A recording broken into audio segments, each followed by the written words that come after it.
the final weekend before the All-Star break, and tonight we're in Southern California. Game 2 of the 4-game series between the New York Yankees and the California Angels. And at the start of play today, the Yankees only 2 games out of first place behind the Toronto Blue Jays. And the Angels also in the thick of things in the Western Division standings. Only 3 games off the pace set by the Chicago White Sox.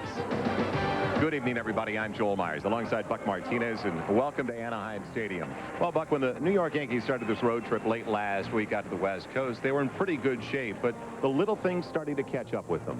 Well, you know, Joel, everybody in the division has really had these tough spells, and the Yankees in this road trip, they've really not been able to close out games. 1-6 on the trip. They've been ahead in every game, but they haven't been able to close it out. The middle relief pitching is a concern for Buck Showalter and the Yankees right now. We couldn't ask for a better pitching pairing tonight on ESPN's Friday Night Baseball. Jimmy Key against Mark Langston, both headed to the All-Star game. Having fine season, and they do it in different styles. Jimmy Key is the finesse pitcher, and Mark Langston's the power pitcher. I tell you one thing, Langston is starting to show signs that he might need the days off during the All-Star break. It's a marquee matchup tonight at the Big A as the Angels look for their 4th straight victory. We'll be right back with the starting lineups.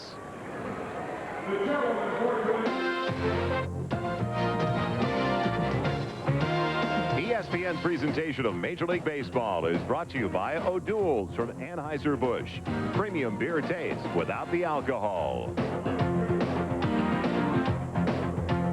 Back to Friday Night Baseball. We'll get you back to the ball game in just a moment, but we have some time, so let's update things around the major leagues, and we'll start off in the National League, where it's the Phillies and the Giants. Third baseman Steve Scarsone, his first career home run, 6-0, the Giants with the lead, and then Will Clark as well. This battle of the 2 top teams in the National League is going to the Western leaders. The Giants 7-0 at that point. They chase Rivera and rolling on in this one. The Cubs 5-2 over Houston. Mark Grace returned after missing 6 consecutive games with a pulled hamstring. 2 for 4, 2 runs batted in, 2 runs scored, and had a home run as well. Dave Justice and Ron Gant with solo home runs. Atlanta 5-1 over Florida. On to the American League. The White Sox and the Orioles. 3-0 White Sox. 2 men on. Mike LaValliere bats single to left. Bo Jackson rounding third. Brady Anderson to Chris Hoyles, and Bo is gone at the plate. Right now, Baltimore leading it 8-3, coming back from a 3-0 deficit, and the Toronto Blue Jays are losing once again, 4-1. This has been a team struggling. Still, they lead in the American League East. More on that and other games later, but back to the ball game. And welcome back to Southern California. Joel Meyers, Buck Martinez, and the New York Yankees trying to avoid their 4th straight setback, which would be their longest losing streak of the season. Buck Showalter said before they came out of the West Coast that he'd settle for a 500 swing out of the West Coast. They were 5-3 on their first trip out west. Well, that won't happen. That 500 record he was looking for. The lineup tonight for the Yankees: Bernie Williams, the leadoff man, out in center field, and Spike Owen will bat second. Don Mattingly hitting third over at first. Cleanup spot, red-hot Danny Tartabull. He's over in right field with Mike Stanley. One of the big surprises behind the plate, Jim Leyritz, the DH, the backup catcher. Then Mike Gallego, the third baseman tonight. A rare start for Hensley Mullins out in left field, and Pat Kelly over at second base. Left-hander Mark Langston. This will be his 19th start of the season. He's 9-2, and he's had 5 leads blown for him by this bullpen. So his record, in fact, could be better than that. Been selected for the All-Star game. Langston, his last 3 starts, has not been that good. He has pitched late into the ball game, but he has allowed too many hits. Buck Rogers believes that Mark Langston might be showing some signs of fatigue. He pitches a lot of innings, throws a lot of pitches, and the All-Star break might be just in time for Langston. Defensively, it's Polonia, Curtis, and Salmon in the outfield. Salmon leads the league in assists. Easley and DiSarcina on the left side. Torey Lovella, who plays everywhere, is at second base tonight. Smooth fielding, J.T. Snow. And then Ron Tingley's behind the plate. Louis Polonia, just 1 error so far this year. He has really improved his defensive play, and that allows Chili Davis to fill the lineup as the DH. Now if Louis can just get it together at the plate, because as Buck Rogers said, he has been a disappointment. Bernie Williams, a .240 average, starts it off. Strike one as he fouls it straight back. And Buck, I guess you have to say, what makes Bernie run? Well, he's not your prototypical leadoff guy. He's got his first stolen base last night in the ball game. But Buck Showalter is not that concerned about it. He feels that Bernie Williams has extra base power, so he has a different style of getting to second base. It's upstairs from Langston, and it's even. At a ball and a strike. On base average for Bernie Williams only .311. But you were just talking about Langston. The last two starts, not very effective ones for the left-hander, as it bounced on one hop to the third baseman, Damian Easley. That's the first out of the contest over to J.T. Snow. Mark Langston 1-0 against the Yankees this year, a complete game victory over former California Angel way back on April 28th when he beat Jim Abbott in the Yankees. And coming out of spring training, Mark Langston was really throwing the ball well. He had a lot of velocity, good command of that sharp breaking curveball. 13 strikeouts in that game against the Yankees early on. A solidifier up the middle now. The shortstop, Spike Owen. Don't usually see Spike hitting this high in the batting order for the Yankees. He takes it up at the outside edge. 256, a couple of home runs. But he is the stability factor with Pat Kelly. Gives them a couple of players very strong up the middle.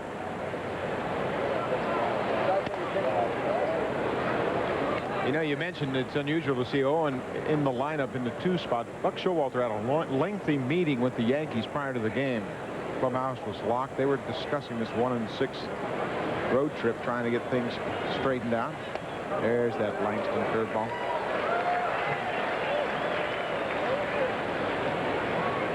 Now a ball and 2 strikes to the shortstop. Look at Spike Owen out of the batter's box. They start in that batter's box, but as the game progresses, they'll inch their way further and further deep into the back part of that batter's box. There's a good fastball. These two guys were teammates in Seattle, of course, Spike Owen and Mark Langston, so they have a pretty good idea what the strengths of each other are.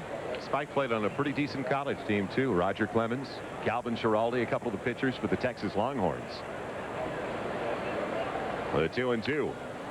Golf down the line and left with a curve falling out of play, and it remains 2 balls and 2 strikes. The New York Yankees trying to figure out what went wrong as they've been blowing these leads. We had them on ESPN last Friday night. You might remember they had a 3-1 lead over the Oakland A's into the 6th inning. Then a couple of little mistakes, throwing the ball into the runner at third. That brought home the tying run, Ruben Sierra, to make it 3-all. And then 2 pitches later, it was 4-3 on a Terry Steinbach solo home run. Yeah, you can't afford to give the teams the extra outs. When you have a situation to record outs, you got to finish off the play. Didn't miss by much. And a full count. After Owen, it's going to be Don Mattingly who's picked it up. Langston last year, a record of 13-14. Not a very good year, despite throwing almost 230 innings, because he won 5 of his first 6 decisions for the Angels last season. Popped up straight back here. And it will remain a full count.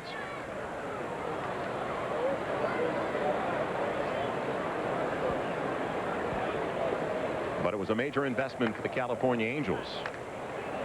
And now, over the first 3 years, only 1 winning record for Mark Langston after signing that 4-year, $16 million deal. Bases empty, 1 away. Don Mattingly coming up next. And the payoff pitch to Spike Owen. Line down the line and left. It curves foul once again. We mentioned that Langston, the last 3 starts, really hasn't been as sharp as Buck Rogers would have hoped. You can see that Spike Owen gets out in front of that fastball, and generally Mark Langston throws hard enough that you won't be able to pull too many balls foul. So that might suggest that he is indeed a little bit tired here. There's a curveball. Owens fouls back. Well, he had that lead. The last game was a matchup with the Cleveland Indians, but they start before that, an 8-7 loss at Oakland. And in that game, they staked Mark Langston to a 4-0 lead through the first 4 innings, but he could not hold on to it. The off-speed delivery stays upstairs. And Mark Langston walks the shortstop with 1 away. Well, 3 straight wins for Buck Rogers' California Angels in their last at-bat. Living dangerously. It's a young team, and think it's safe to say this is the type of team that isn't going to be all caught up and aware of what's going on around them. They're having so much fun doing what they're doing right now with Buck Rogers, who seems like the perfect manager for this group. Yeah, they don't really realize what they've accomplished so far. Just one game under 500 here right before the All-Star break. Mattingly takes it low for ball one. Just a couple of weeks ago, they were calling all the talk shows in New York and get Mattingly out of the number 3 spot in the batting order. He's not producing. He's not bringing home the table setters. Well, he's been doing it recently. As there's the quick throw. Langston led the league last year in pickoffs with 11. He's got 7 so far this season, but he also throws over there a lot. But Don Mattingly has picked up the pace at the plate. That was a better move by Langston there.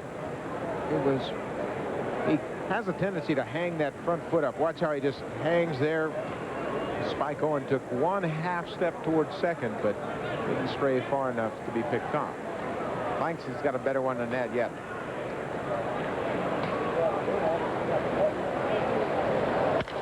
Mattingly sends a high fly ball off the end of the bat to center fielder Chad Curtis, who got a late break. And in the twilight, he's got it for the second out of the inning. Yeah, Joel, he got a late break because it's awfully difficult right now for the defensive players to pick the ball up off the bat. Not quite dark enough yet here in Anaheim. You can see that there are sun spots on the field as it comes through the side of the stadium. The sun still shining brightly in the upper reaches of the stands in right. Tough background. There's you see what the outfielders look at. Tough to pick up the ball off the bat. Sometimes you need some help from your infielders. I'm surprised with Danny Tartabull getting ready to hit. We haven't seen larger crowds out of the big A, with the Angels doing so well recently and basically in the race the entire season after that great start, winning 13 of their first 18 games this year. But it seems like the Yankees, the Tigers, the Red Sox always draw great crowds to the big A. That has not been the case, though, over the last couple of weeks. And there was a small gathering last night, the opener of this 4-game set. Not a big crowd for a Friday night in Anaheim as well. Owen not on the move. A base hit to left field through the hole. So runners now at first and second with 2 away is Danny Tartabull. Has a hit in his first confrontation with Langston. Tartabull with a home run the contest last night. This doesn't look like Langston has that extra little hop on his fastball that we're so used to seeing. That was right down the middle, and Tartabull drove it through the hole on the left side. This generally is a pretty tough time for hitters here in this ballpark. You can see there's sun on the mound, and then it kind of strobes in toward home plate, and that ball passes through the sunlight, and it can be difficult for hitters to pick up. But it doesn't look like the Yankees are having trouble here early. This is one of the great success stories in all of baseball. Mike Stanley. In each of the last 3 seasons, as you saw Stanley hitting .313 coming in tonight, in each of the last 3 seasons, he's hit .249. The year before that, .246. But that's when he was in platoon duty for the Texas Rangers. Now he's got a world of confidence. Buck Showalter named him the #1 catcher right toward the end of April into early May, and that did a lot for him. He's always been a pretty good hitter coming through the minor leagues. He was a hitting prospect, but never really got a chance to establish himself as an everyday player when he was a member of the Texas Rangers. Langston taking his time with runners aboard at first and second. Tartabull with the first hit of the contest. Mike Stanley with a hit in last night's opener of the 4-game series. A 4-3 victory for the California Angels, scoring 3 times in the ninth. And Stanley come through in the first. It's wide on the off-speed delivery.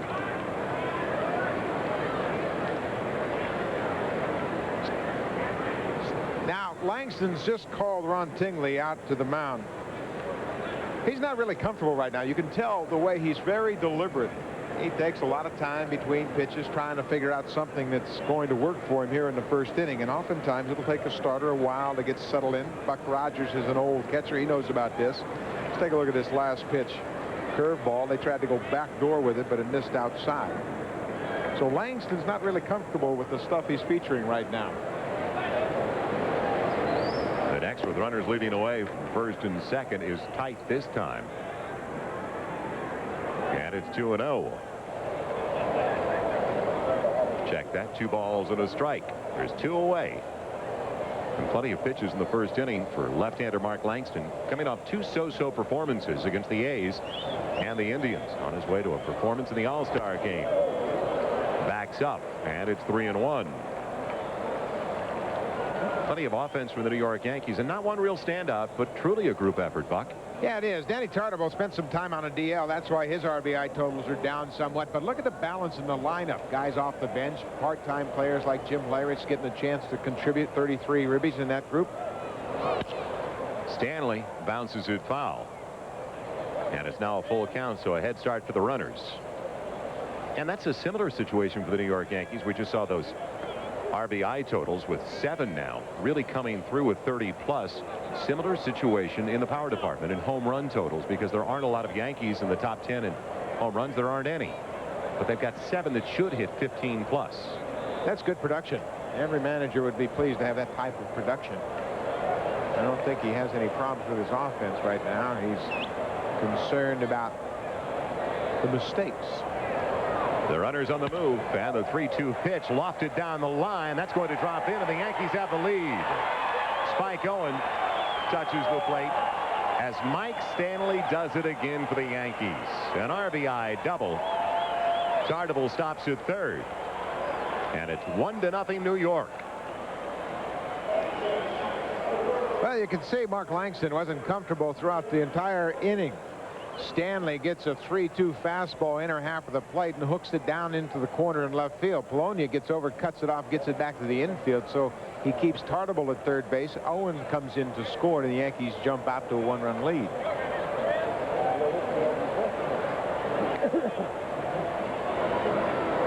Tartabull and Stanley the base runners. For Jim Leyritz, the DH. And fortunately, he is back for the Yankees. He was limited with a sore wrist. In fact, right when they started the road trip, Leyritz took a cortisone shot in that left wrist. Really not able to do much for the Yankees, so Hensley Mullins started to take some practice behind the plate. For emergency purposes, this is sent into the gap in right center, but plenty of room for Tim Salmon to move over. And he's got it for the final out of the inning. But a couple of hits and a run later, we go to the last of the first. And the Yankees are on top early. Lead.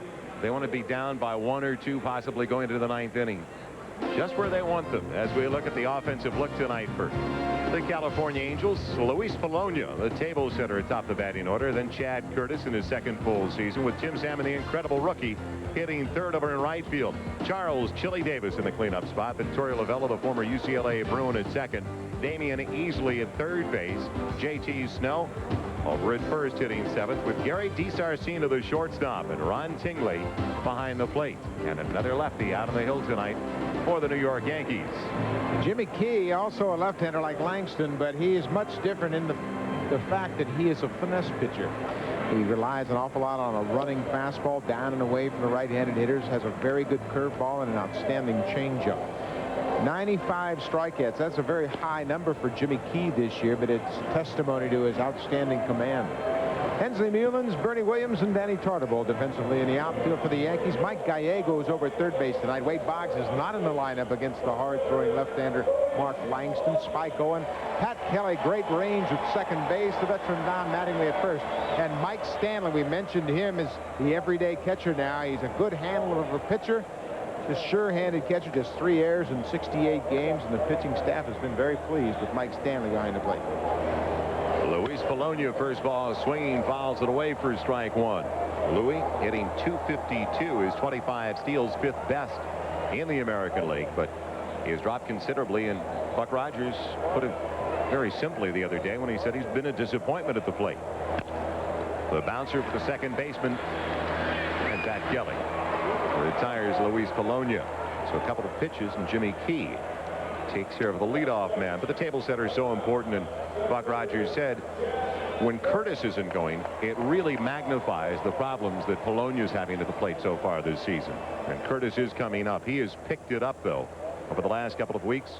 He leads the American League in stolen bases. In fact, the California Angels on top in that department as a team. In fact, we're watching the top team and the team that is dead last in stolen bases in the American League, in the New York Yankees. Curtis Takes it over the outside edge for strike one. He seems to be a throwback to me, Buck. He'll do whatever it takes to get the job done. Yeah, he was a late draft choice coming out of Grand Canyon College in Arizona. Nobody expected him to do much as a player. They kind of signed him as a courtesy, but man, has he made himself into a fine player. Slow curve. I think your description of a throwback is right on the money, because here's a guy that just goes out there and knows that he's got to battle every single day for that starting position. There you see 45th round draft pick. He has really come through, and it's just on the desire, because this guy doesn't have great skills. You know, he's not a sprinter, world-class runner in the outfield, but it's a good jump. And he's punched out on the fastball over the outside edge. So 2 up and 2 down very quickly. Curtis, though, tries as hard as any player you will ever see in the majors. Take a look at his last pitch from Key. He has been in that type of groove all year long. He threw a one-hitter out here against the Angels back in April.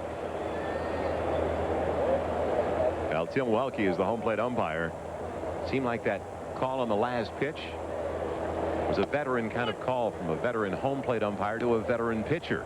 And it's Tim Salmon looking at strike one. Joe, you know what happens? Jimmy Key has a reputation of having such good command that he's always around the plate, and umpires anticipate this. Fisted foul over to the right side, and no, it stays in fair territory for Don Mattingly. So a very impressive start for Jimmy Key as the Angels go 1-2-3, and the Yankees are on top by 1. Beautiful night in Southern California. The second game of a 4-game set between the Yankees and the Angels. The Angels took the opener last night. Yankees on top like they were early last night. And to start the second for New York, third baseman Mike Gallego. And the breaking ball over the inside corner for strike one.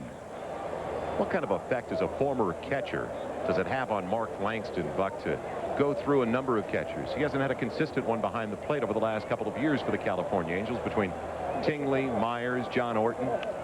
Pop foul back here, and it's 0-2. Joe, it shouldn't really have that much of an effect on Langston. Here's a guy that's established himself. He knows what it takes for him to be successful, and he should be able to adjust to whoever's catching him on a particular night. And here's a guy that's been around several seasons. You can see the success he's had by that graphic, so he knows what he needs to do out there. My ideas about a catcher communicating with a pitcher are simply the fact the catcher has to meet with the pitcher and recognize what he wants to do. You're not going to tell him how to pitch. You're just going to tell him, remind him what he has to do to be successful.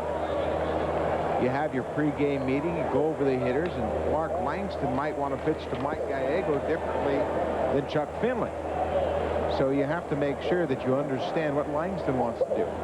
Hey, the entire essence of pitching is the fact that the pitcher has to be comfortable with what you have on your mind. The 1-2 to Gallego got him to go after one out of the strike zone. It was in the dirt. The throw to Snow to complete the strikeout. So that's the way the second starts for the Yankees. Mark Langston's stuff wasn't real good in the first inning. He was struggling to find it, but look at the break on this curveball.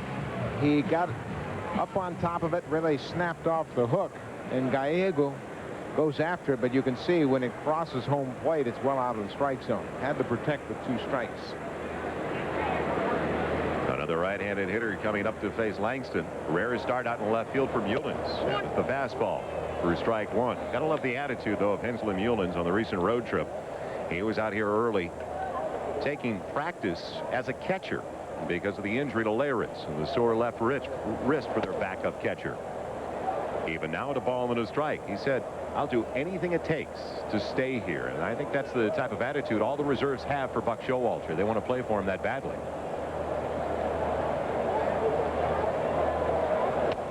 Inside corner, 1-2. Great placement in the second inning for Langston. Yeah, he's turned it up a notch in this second inning. He's got a couple of miles an hour more on his fastball. The curveball appears to be a little sharper. You know, you mentioned Mullins getting behind the plate. Here's a guy that they've tried at third base. They thought he was going to be a third baseman. Had him in the outfield, and now, just as an emergency, they put him behind the plate. But there are more and more guys in the big leagues that are aware, hey, I'll do whatever it takes. The Angels have one of those guys at second base tonight, Torey Lovullo. The 1-2. Curveball, fly ball, right center field. Chad Curtis moves over. And he's got it for out number 2. Let's head back to John Saunders. John? Budweiser out to Philadelphia. Battle of the first-place teams, the Giants and the Phils. Mike Jackson hitting Pete Incaviglia. The bench is clear. No fisticuffs, but you can see Inky look out at the mound. And then, a short while later, Larry Anderson behind Royce Clayton. Umpire Kerwin Danley tosses him. It's 13-7. Joel and Buck. As they say in radio, the hits just keep on coming. He knew that there was going to be a lot of tension in that series. Fastball to Pat Kelly is wide for ball 1. A matchup of the 2 divisional leaders going on at Veterans Stadium in Philadelphia. And I guess the Giants with an exclamation point in game 1. And game 2, the 13-run pool about to go by the boards again. Well, I tell you, they're something, aren't they? Barry Bonds hasn't had any effect on that team, though. And they're doing this without Matt Williams right now. Right, he's still on the DL. The 1-1. 2 balls and a strike with 2 away and the base is empty. All the Yankee coaches raving about Pat Kelly and what he has done for them up the middle. He is such a sound player defensively. Drives it well into left center field. Long run. Curtis is there. He's got it. So 3 up and 3 down for Langston. We go to the last of the second with the Yankees up by 1.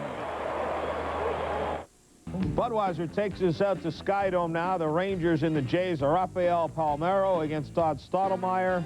And this one is gone. His 16th home run of the year. The Jays have lost 8 of 9. Joel and Buck. Tough time for the Toronto Blue Jays, a team that Buck Martinez, not Rogers or Showalter. I've got to watch my Bucks around here. What about a moosehead? Chili Davis starts it off by slashing it foul off the right side. For strike 1. We're in the bottom of the second, a 1-0 lead for the Yankees. 63 runs driven in for Chili Davis in the DH spot already. Has surpassed the total that the Angels had from their DHs all of last season. So the average might not be there for Chili, but he's been a clutch hitter for the Angels. It's down the middle and it's 0-2. Joe, you know what else Chili Davis brings to this ball club is the experience, particularly when you have young players like J.T. Snow, Tim Salmon, Chad Curtis. Chili Davis is a very low-key guy, very calm and well thought out, and he's a good influence with this young ball club. In the dirt, a ball and 2 strikes. Well, some good advice for the hitters for the California Angels if they need it. He won a few batting titles. The batting coach, Rod Carew for California. Rod Carew keeps track of every pitch thrown to his hitters, what they hit, what the count was, and he passes that information along to them. When Rod was a player, he did that himself as a hitter. Now he's practicing that for his hitters as a coach. You know, years ago, everybody did that themselves. And now hitters really haven't done that for a while. You know, Chili Davis will do it. Guys like Paul Mahler, the veteran players around the league. But Carew is trying to instill that type of work ethic with his young hitters here. Chili Davis not happy with the call by Tim Welke. Now Jimmy Key has his 2nd strikeout. Inside corner, Chili Davis very aware that Jimmy Key works a lot to the outside part of the plate, and he was thinking out over the plate. Key crossed him up, nips the inside corner. Chili Davis didn't agree with Tim Welke, but that's the 2nd strikeout. There's his line on that April 27th game, just 1 hit. He threw 117 pitches in this ball game back in April, and pitching coach Mark Connor said he threw 1 down the middle. The rest were right on the corner. And outstanding control. Torey Lovullo takes it outside. 273 average. And now a regular for the California Angels. The count is even at a ball and a strike. A former UCLA Bruin, a draft choice of the Detroit Tigers, and then simply released by the Tigers. And it's low. It's 2 balls and a strike. He was a long shot to make the team out of spring training. And then in the early stages of the season, he was one of those bubble players. Every time there was a player move, Lovullo had to worry whether he was still going to have a job. Was he going to go back to the minors? Well, he started the last 19 games at 2nd. He's not produced offensively like he was earlier as he pops it over to the right side for Mattingly. And that is the second out here in the bottom of the second. Well, it's a year and a half now as the manager for the New York Yankees for Buck Showalter. We asked him before the game tonight, what has the process been like? You know, the Yankees afforded me an opportunity to come up here as a coach. You know, coming out of the minor leagues, I was full of vinegar, and I thought that I had a pretty good idea about things, but it's a constant learning experience. Being able to be an eye in the sky for a while, coach third base for a year and a half, and, you know, it's a constant learning thing. You're always picking things up, and I hope I'm saying that when I'm 60 years old in whatever job I'm doing. And you draw on situations and experiences, and you try to learn from them. You just try to treat people the way you'd like to be treated. You know, my dad told me that the real measure of a man is how he treats people who can be of no possible use to him. And you try to keep that in mind and try to be straight up with people. I like it. One thing I've noticed about Buck Showalter this year, naturally, he's more relaxed, more confident.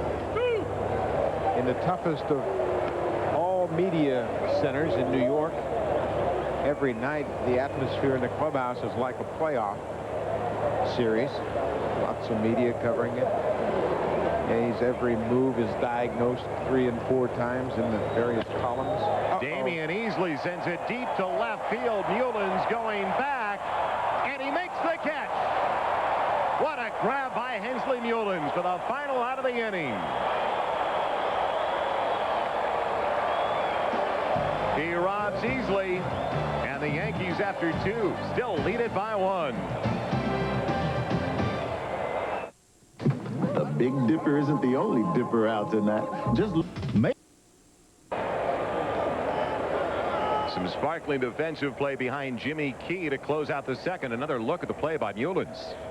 Well, this ball club on this trip was really not played all that well in the field. And take a look at the reaction. You know, I mentioned they had a long meeting prior to this game just to remind the players, hey, we've got 3 more games before the break. Let's finish up on a real positive note. Bernie Williams grounded out to the third baseman easily. His first at bat. Picked up his first stolen base of the season last night here in Anaheim. The bouncer over to the left side and a base hit. So Williams aboard. He had been 0 for 5 in the stolen base department. 1 for 6 now.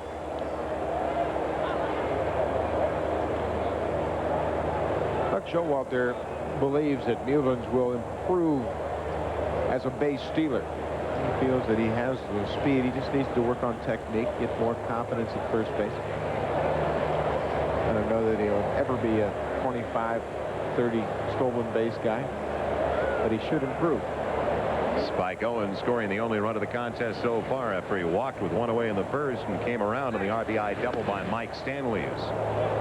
Williams draws the throw. We talked about first and last, first in stolen bases. The California Angels last.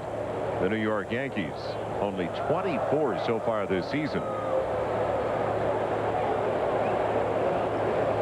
It would have to help Bernie Williams, who's got a decent lead over at first, if there was someone, anyone over there, a veteran who had been there before, who had picked up 40, 50 steals in a season, that could help him read pitchers, work on technique. But it doesn't appear that that's available right now for the New York Yankees.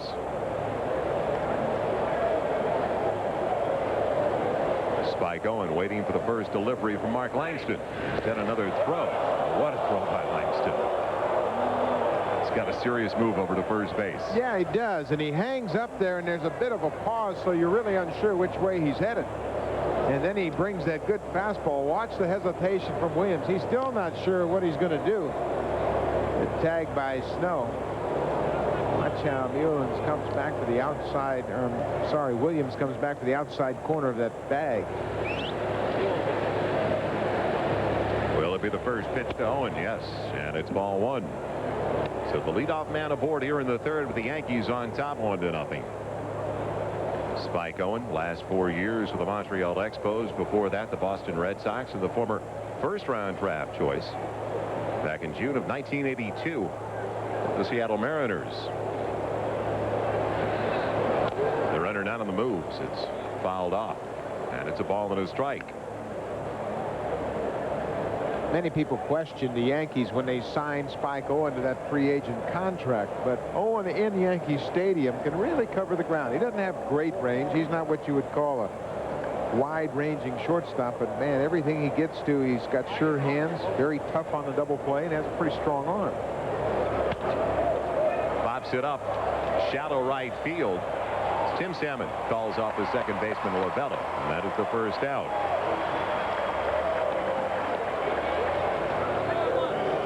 Now we've got a 9-2 pitcher going up against a 10-2 pitcher. Langston at 9-2, Key at 10-2, and the most victories by a lefty since '84. Top of the list, Viola, but Langston and Key not too far behind. Mark Langston won 19 games here 2 years ago. Jimmy Key, the most he's won was 17, but you can see they've both been very consistent. Always in double figures in victories.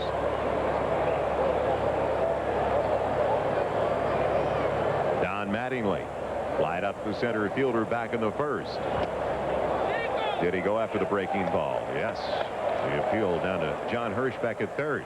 Strike one. Mattingly 1 for 4, drove in a run last night, one of the 3 for the Yankees.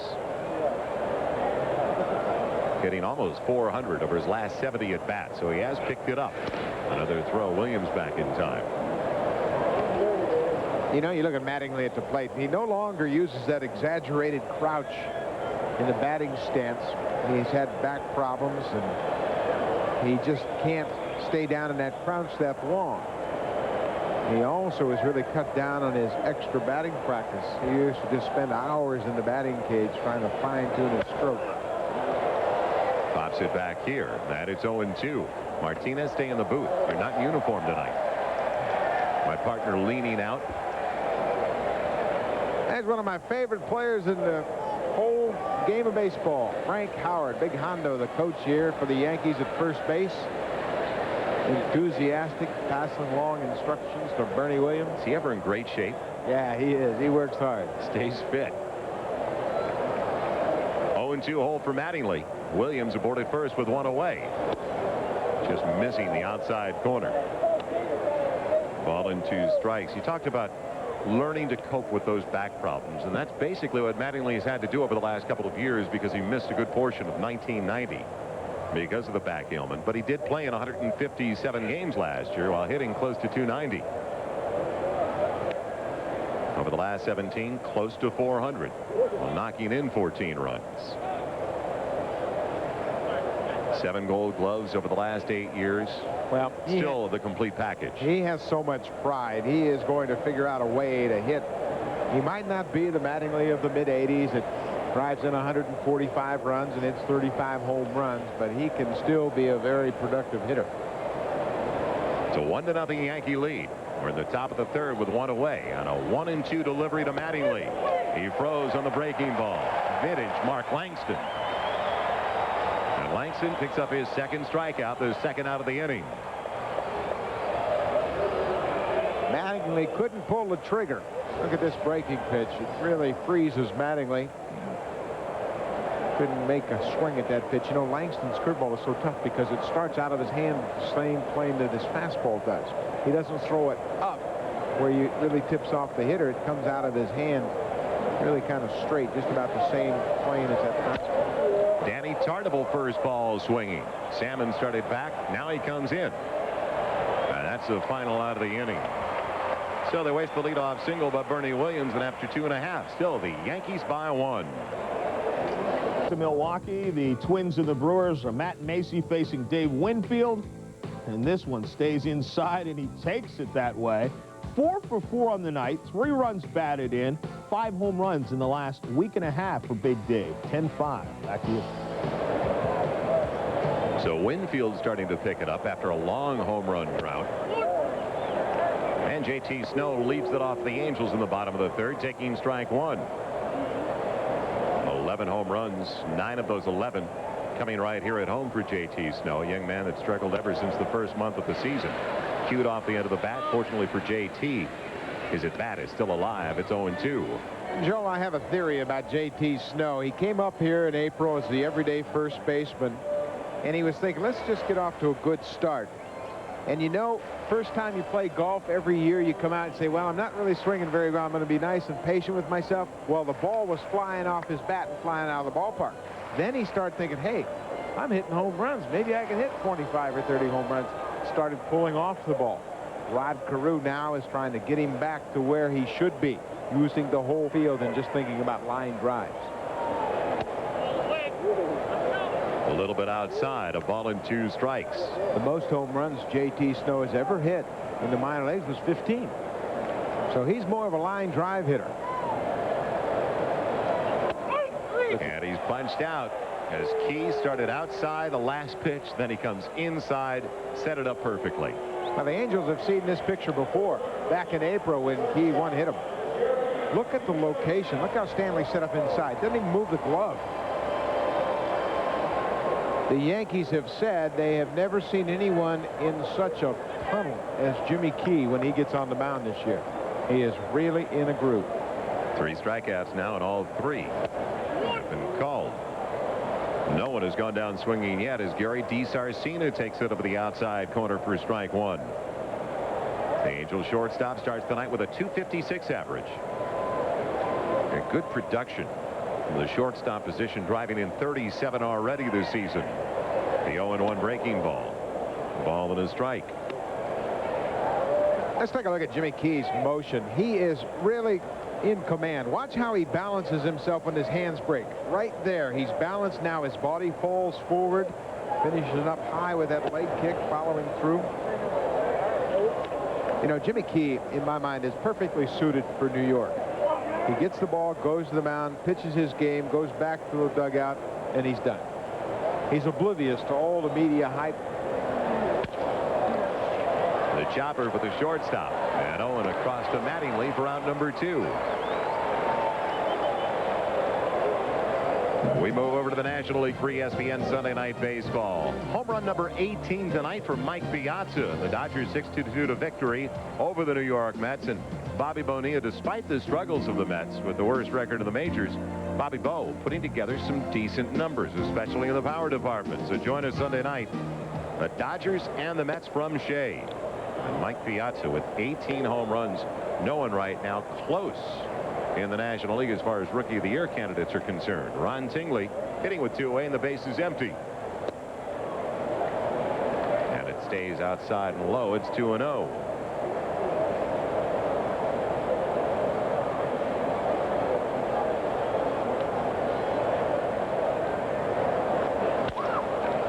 Another one on the infield, the backhand side, long throw by Owen. Not in time. And the Angels come up with their first hit of the evening. It doesn't leave the infield, but they'll take it. Well, it's a base hit. Fine effort by Spike Owen going to the hole. Even though Tingley, the catcher, was running, he didn't have a shot. But Jimmy Key turns and acknowledges a fine effort. Tingley beats it toward the hole. Owen cuts it off, but he throws off balance and just doesn't get enough on the throw. It's an infield base hit for the catcher. But after that play, Jimmy Key turned around and acknowledged a fine effort by his shortstop, even though it's a base hit. We're out at the top of the batting order, and Louis Polonia looks at ball 1. Well, we're talking about that one hitter back on April 27th for Jimmy Key. Right now it's a one hitter as we're in the bottom of the 3rd. Polonia grounded out at the second baseman, Pat Kelly, his first time up there. Tails away, and it's 2-0.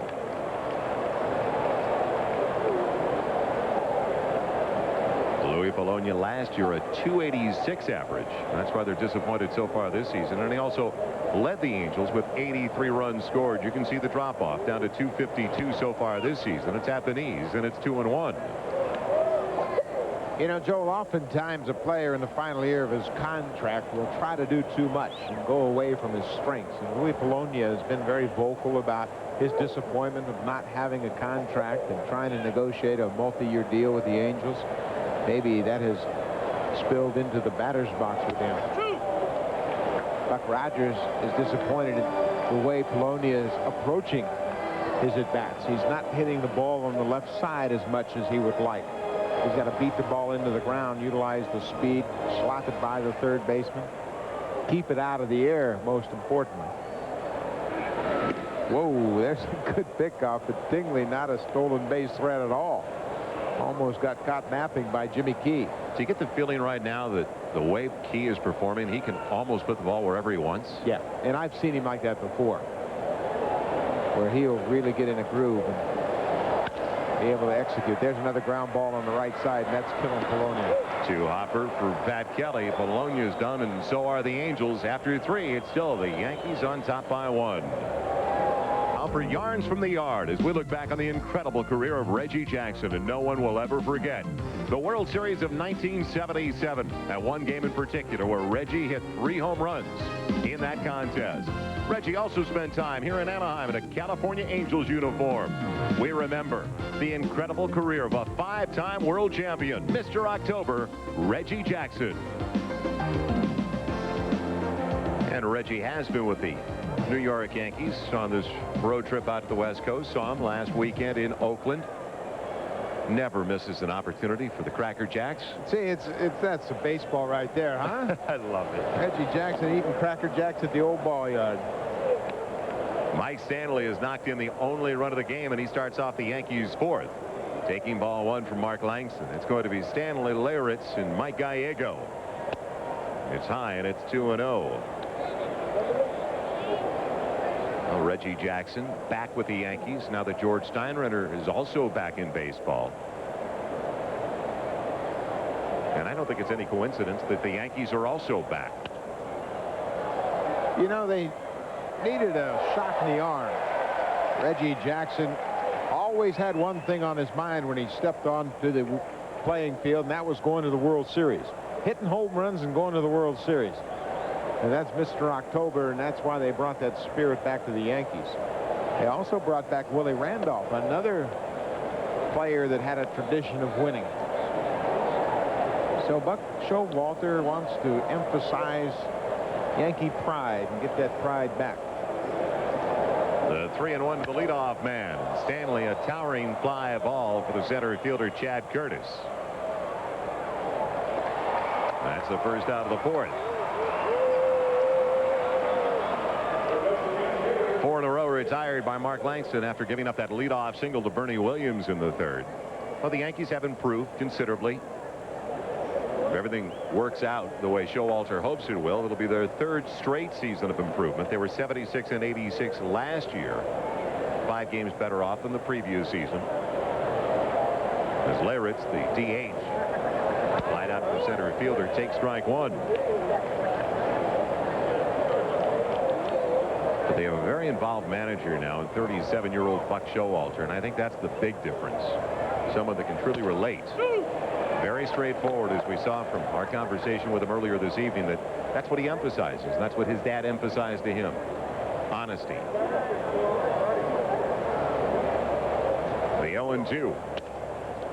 Does Leyritz stand as far away from the plate as anybody in the bigs? Yeah, he's way back. He likes to stride into the plate. It's out of a closed stance. He's had some problems, as Joel mentioned, hit on the wrist back in June and still bothered him. There's a great curveball. 3rd strikeout for Mark Langston. You know, Don Mattingly talking about the improvement of the Yankees. I asked him how it felt being around this club this year. He said this club feels like the 27 Yankees compared to what I've seen the last several years in New York. Paul O'Neill's been a very positive addition to this club. He gets the night off with Langston on the mound. O'Neill is another guy that has a lot of pride in what they do, and all of a sudden they're starting to put together some hungry guys that like another shot at winning there in New York. Fastball is high and outside to Mike Gallego for ball 1. That was just a couple of weekends ago. Everybody thought it was 15 years ago at Yankee Stadium. The Tigers were in town. Seemed like Munson was behind the plate. Reggie Jackson was hitting cleanup. Greg Nettles was at 3rd base, and they had 50,000 for just about every game for that Tigers series, and that's all they were talking about, the great atmosphere at Yankee Stadium. The 2-0. Off the fist for the 3rd baseman easily. And another 1-2-3 inning for Mark Langston. It remains the same after 3.5 after the big A.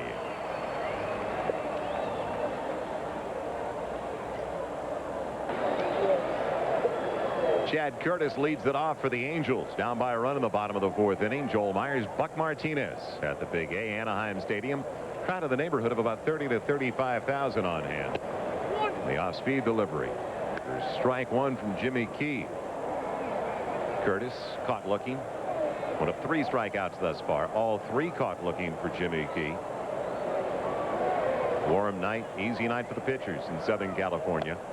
Just missing the outside edge. It's a ball and a strike. Curtis, a 24-year-old who during his rookie season last year showed a good deal of patience, sound judgment at the plate. Picked up better than 50 walks, only struck out 71 times, so he didn't make a lot of mistakes on his own, and he lashes after that one down the line in left. One hopping the low wall in left field. It's a stand-up double with Chad Curtis to start off the bottom of the 4th.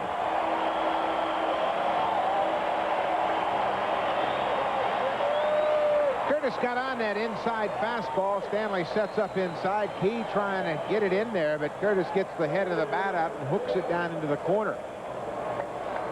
Good turn there.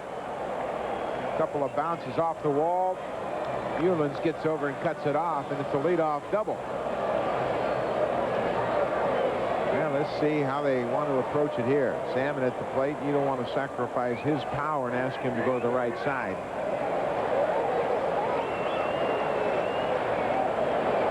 Popped out at the first baseman. Don Mattingly, his first matchup with Jimmy Key, and takes strike one. Now you've got the stolen base leader at the same time down at second base, and Chad Curtis has 36 steals already this season. That's why Pat Kelly's cheating so much over at the second base bag. Phenomenal numbers at the plate for Tim Salmon. 16 home runs and 54 runs driven in on the season, and it's even now at a ball and a strike. Now, Salmon hit a home run on an inside fastball that just didn't get in far enough. Jimmy Key in the first at bat tonight got a fastball on Salmon's hands, and he popped up weakly to first. And you're talking about the homer last night off the right-handers. The ball is thrown away by Jimmy Key. I'll forget about steal number 37. Curtis didn't need to. They were so concerned with the base runner. You could tell the way Kelly was shading over there before Key was ready to even deal to Tim Salmon. Key knows this is a bad throw as soon as it leaves his hand. It was a tailing ball. It was away from Pat Kelly at second base. He couldn't get into the runner, and then Curtis moves over easily to third base. But Jimmy Key had Curtis's 36 steals on his mind. The 1-1. Salmon going the other way with the fly ball to right field. Tartable has it. But it'll also produce the first run of the contest for California. And it's all even at one of the sacrifice fly. Salmon has 7 sacrifice flies now as he knocks in his 55th on the season. Joe, that shows an awful lot of patience from a young hitter right there. All he was thinking about doing was driving it the other way. Once Curtis got to third base with nobody out, instead of thinking about hitting a 2-run home run, he was thinking about just driving the ball, take advantage of that base runner at third with less than 2 outs. Good swing. He went outside, got the pitch, and drives it deep enough to right to pick up the RBI.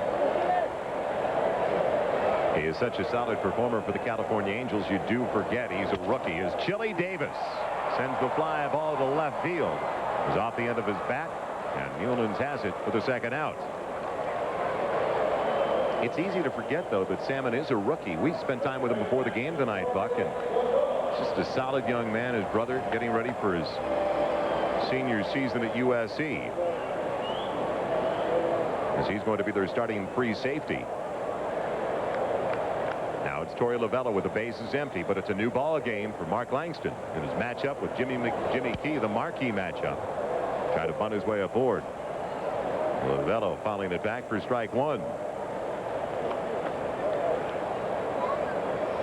So it's tied at 1 now with 2 away, and a strike one count to the second baseman, who is going to be starting regularly at second. Damian Easley has been moved over to the third because of the problems that have been existing all year long with Kelly Gruber, still on the disabled list. Misses outside, so Lovullo goes to second, but easily basically has had problems with his shins all season, shin splints, and finally they put him over at third, feeling he doesn't need as much range, as much movement over at third. So Lovello, the benefactor. There's the breaking ball over the inside edge, 1-2. Watch the movement on this sinking fastball away from him. That at the end might have been a changeup, in fact. Curveball. Kelly Gruber's story is somewhat of a sore situation here in Anaheim, Buck. Yeah, it sure is. You know, Gruber came over in a trade that involved Louis Soho going to Toronto with the Blue Jays.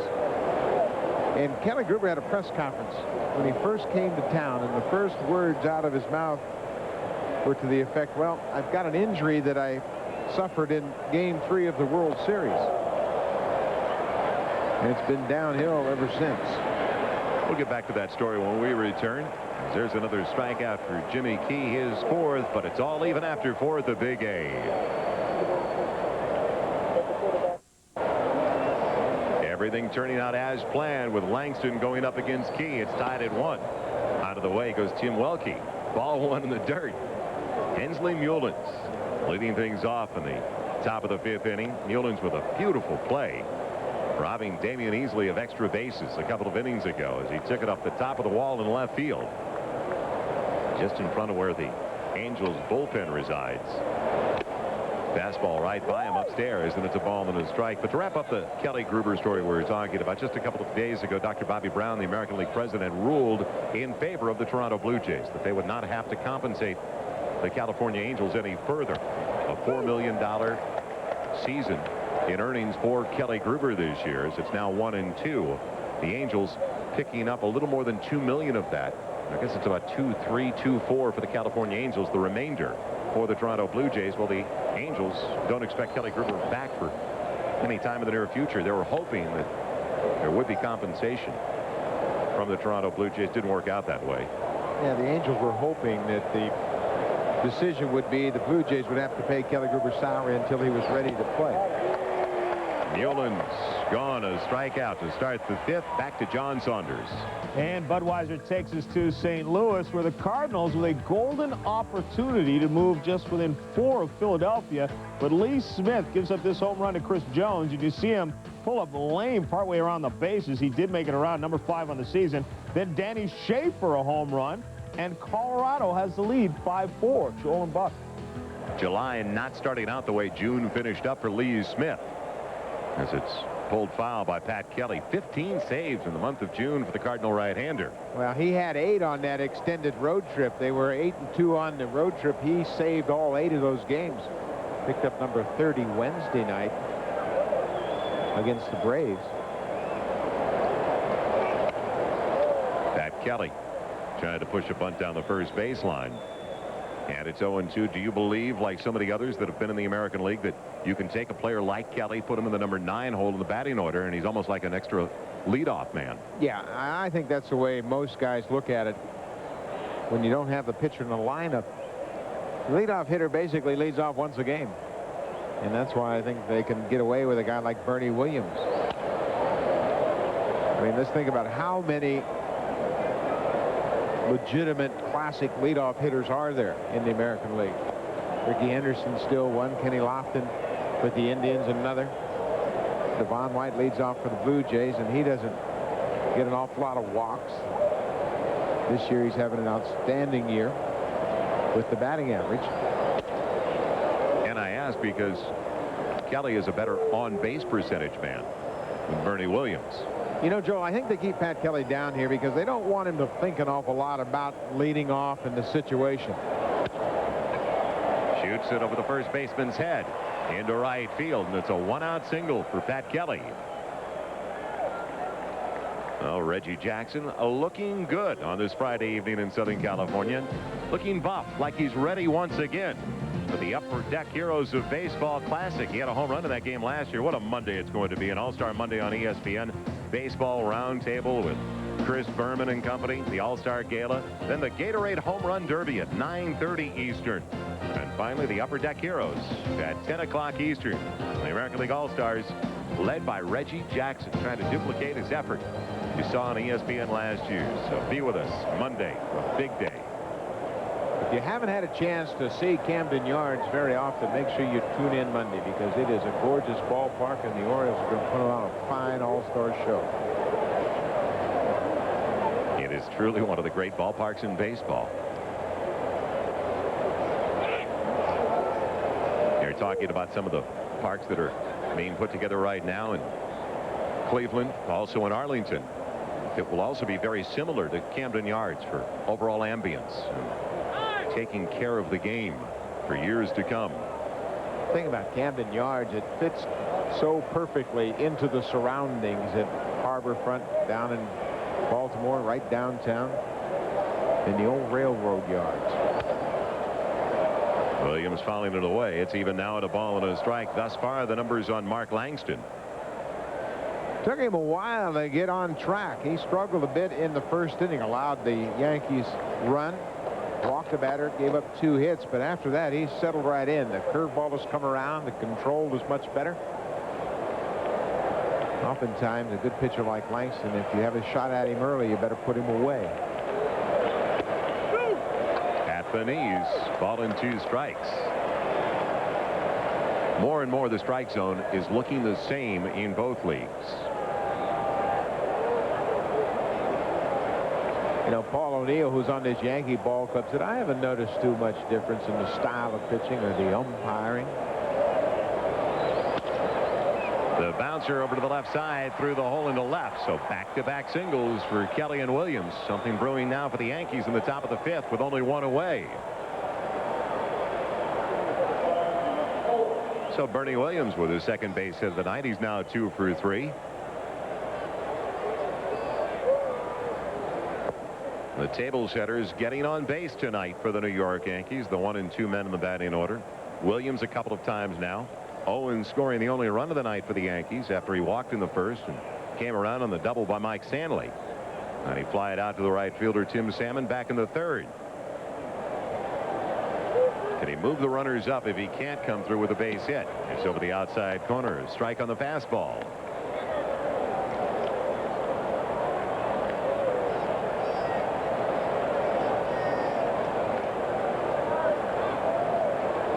Owen has really never dazzled anyone with his bat, but has always been consistently around 250, 260, that range every year.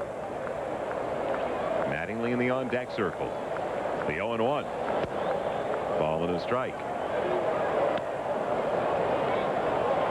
Over the first couple of innings, a high pitch count for Mark Langston. But as Buck mentioned, over the last 2+, he did settle down until the top of the 5th inning. He got the leadoff man, Mullins, by way of the strikeout. And a little soft looper.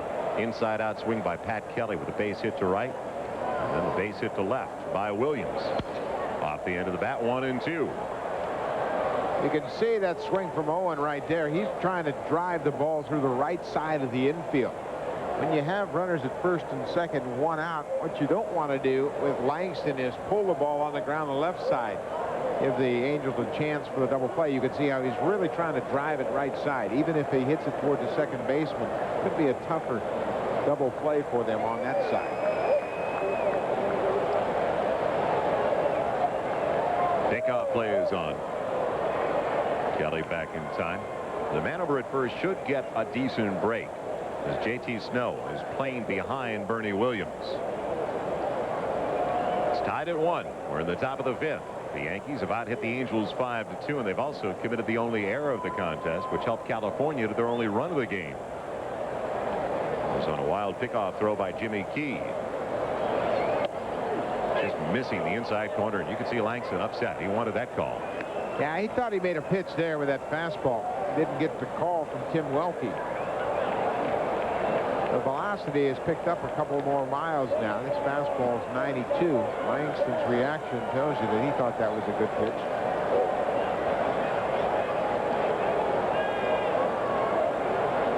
So the count is even now at 2-2 to shortstop Spike Owen. He is 0 for 1 with a walk.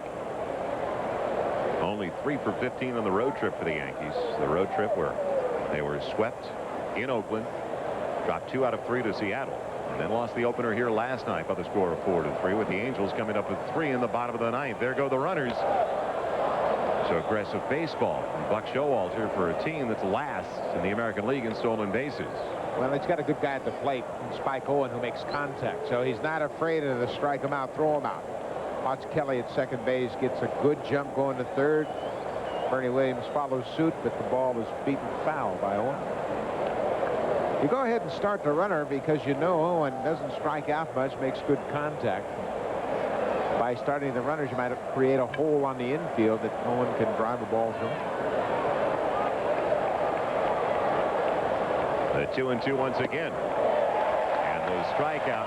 Bottom dropped out on that one for Spike Owen. Runner's not going in that time, and that's his second out.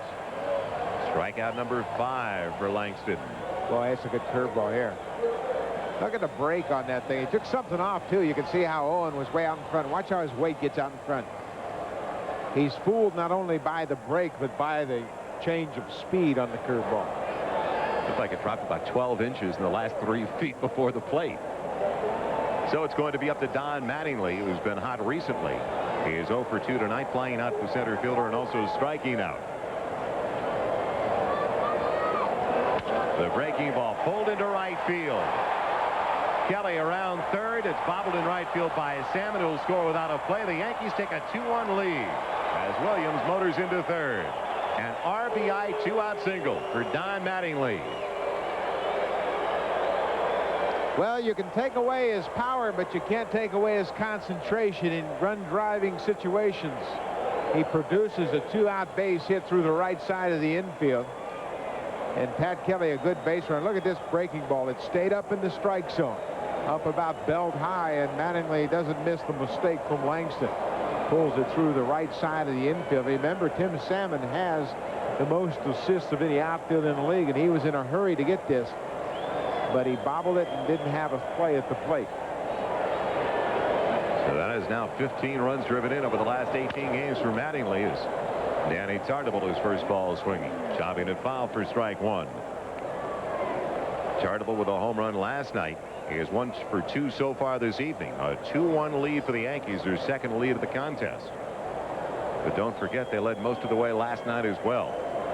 Had a 3-1 advantage going into the bottom of the 9th inning. The 0-1. Ball and a strike. Danny Tartabull missing so many games last year, and that's been the question mark. Can he stay healthy?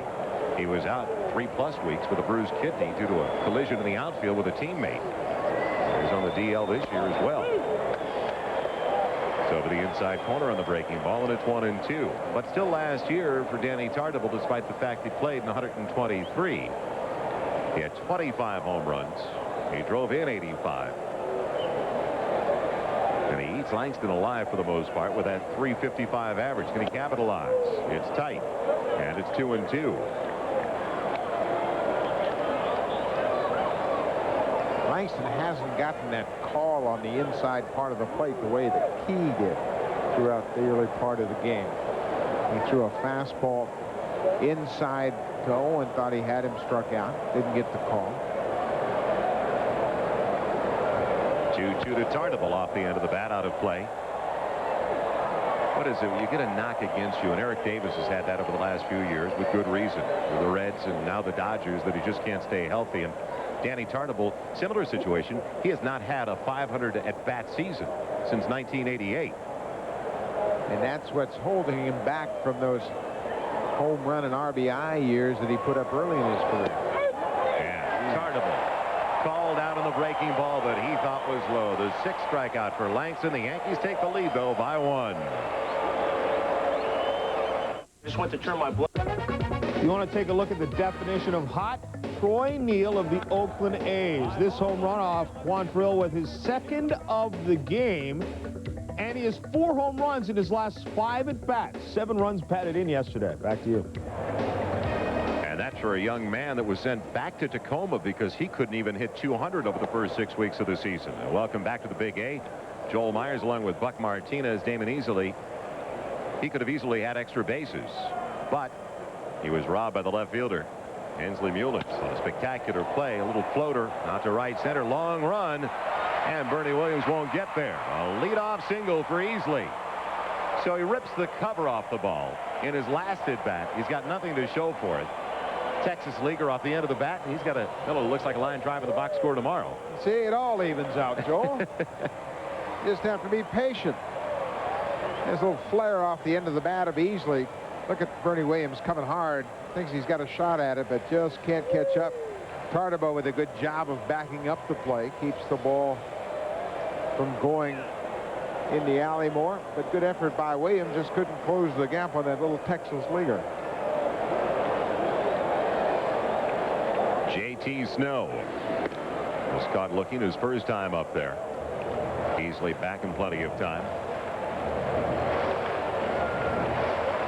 Average has dropped each month since that torrid start in April. But over the last few games, you can see the power is starting to come back into the bat of J.T. Snow as he pushes that out of play for strike one. Last night, his first at bat, good control, good bat speed against Melito Perez, who owned the Angels for the first 8+. And he sent it to the wall in left center field. You know, J.T. Snow is a switch hitter who should utilize entire field, foul line to foul line from both sides of the plate. He's always hit for high average throughout his minor league career. He was the key in the Jim Abbott deal. That trade with the New York Yankees.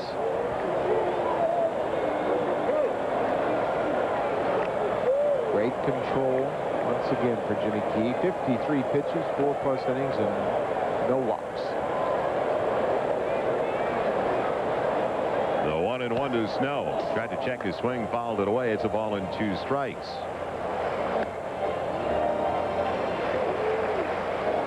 Talk about basically being under a microscope. J.T. Snow delighted to come back where he grew up in Southern California, but his father, color broadcaster for the Los Angeles Rams on radio, prominent person around the L.A. area. So it had to be tough on J.T. His first year in a California Angels uniform, and then he looks like the natural over the first 4 weeks of the season.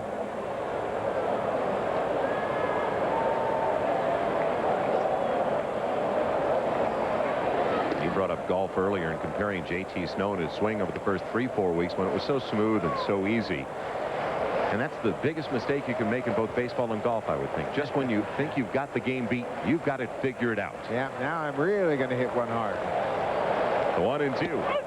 And Snow caught looking for the second time this evening. Let's go back to John once again. And something interesting to take a look at. Frank DiPino here plunks Rob Deer. Deer thinks about it, but then goes down to first base. But Sparky Anderson says that's not enough. He goes to Rob Deer. He says, all right, I want you over here. DiPino, I want you back here. He's trying to set up a fight like he's Don King or something with Bo and Lewis. Doesn't get it going. But Sparky Anderson trying to play a little promoter here. 10-4. Sparky needs a new do if he's going to try to emulate Don King. First one is well outside to Gary DiSarcina for ball 1. Isn't that something? Sparky going out there. Rob Deer, big moose of a guy, and might be one of the nicest guys in the game. He didn't want to go out there. He thought about it, but then Sparky says, no, you need to go out there and talk to that Frank DiPino guy. Get into at least some verbal volleyball. Easley has drawn now a half-dozen throws with a very short lead over at first, held on by Don Mattingly. Blue single started off the inning for the Angels from their third baseman Easley. And the strikeout, J.T. Snow, and now Gary DiSarcina, the 1-0. Slow one. Gallego has the force play. Can they turn to in time to get DiSarcina, and he's ready to beep with the first base umpire, Darrell Cousins. So the Yankees are out, and they're still up by 1. 2-1 lead for the Yankees in the top of the 6th inning. Welcome back to Anaheim Stadium. Joel Meyers, Buck Martinez, and Mike Stanley backing up from ball 1 from Mark Langston. Stanley, Leyritz, and Gallego coming up.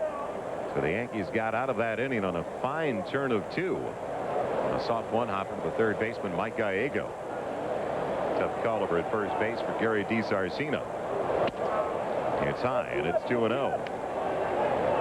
Mike Stanley likes the ball out over the plate and has good power the other way. That is a very good asset for him when he plays in Yankee Stadium. He can reach that shallow right center area in Yankee Stadium. Pops it up into shallow right field. Salmon started back. Now he catches up with it for the first out.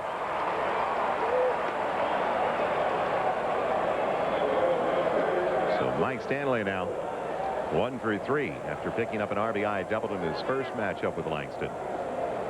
And it brings up the DH, Jim Leyritz.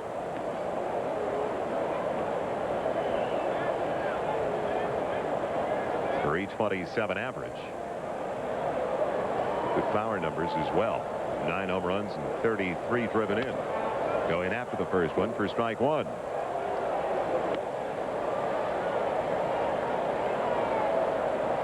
Not a lot of luck, though, as you can see, when he goes up against Mark Langston. There's a lot of guys around the league with those kind of numbers against Langston.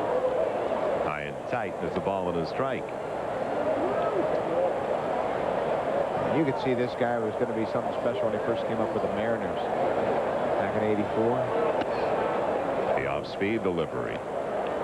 Well, Langston had thrown 30 more pitches through 5. He had 87 compared to only 57 for Jimmy Key.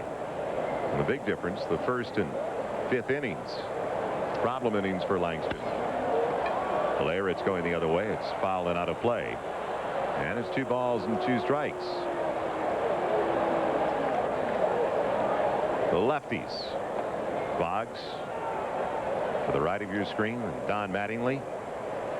As Boggs is the first Yankee to start an all-star game at third since Greg Nettles back in 1980. Popped up for the right fielder again, Tim Salmon, in a few steps. That's the second out.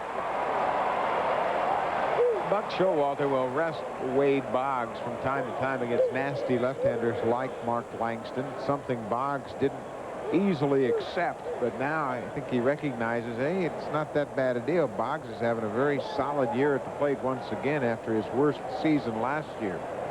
So he's rebounded and done a good job for the Yankees. Boggs hitting .294 headed into the action tonight. Mike Gallego hitting with 2 away and the base is empty. Someone who has done everything that they have asked of him. He's played second, short, at third tonight. Last Friday night on ESPN, and they lost to the Oakland A's. We saw him at the shortstop position. Once again, it's 2-0. Like Spike Owen, a free agent signing by the New York Yankees to add depth up the middle. That has certainly paid dividends.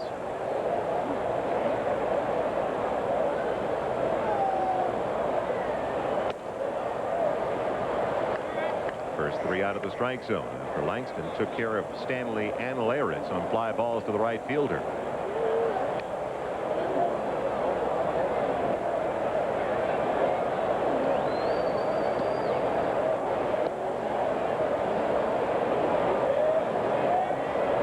At 3-0, 3 balls and a strike.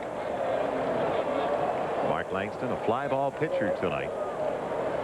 That's basically the way it's been for Langston in recent years, a fly ball pitcher. Only 2 ground ball outs off Yankee bat so far this evening. And another walk issued by Langston. The first walk he gave up was to Spike Owen back in the first, and Owen came around to score the first run of the contest. Joe, you mentioned all those fly ball outs. That's because of that skipping fastball he throws upstairs. Hitters have a tendency to get underneath that and lift it in the air. Hensley Mullins. He'll have to wait. And that was the below average move by Langston. We've already seen the real good move over to first base. He's come very close to catching a couple of Yankees. He's got 7 pickoffs so far this season. Led the league with 11 last year, but not much of a lead by Gallego with 2 aways. He's held on by J.T. Snow.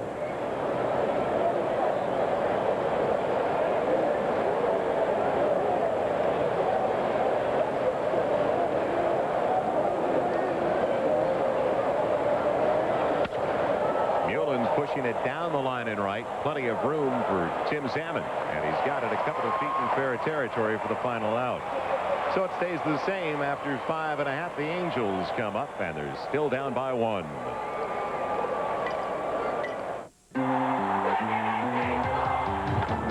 Yankee sensation Mike Piazza leads the Dodgers charge up the NL West ladder.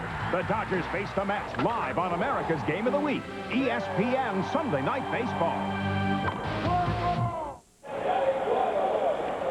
While we have the opportunity, all of us at ESPN would like to extend our condolences to the entire Drysdale family on the passing of a great one. For the last few days, Don Drysdale dying at the age of 56, and our prayers with his wife Annie, the 4 children. As we move to the bottom of the 6th inning in Southern California, and when you talk about Don Drysdale, you get the same type of response from everybody.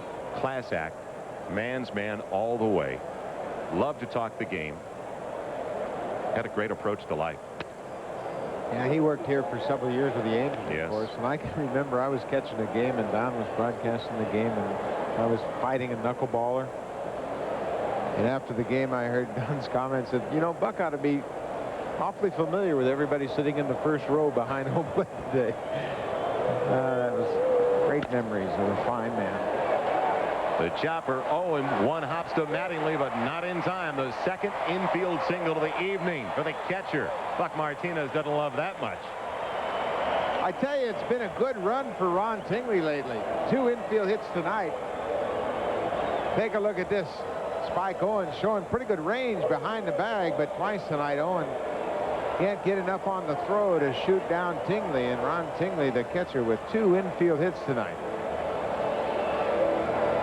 Spike Owen is ranging far and wide tonight with Tingley at the plate. But even the fine effort by Mattingly can't keep Tingley from his second infield hit.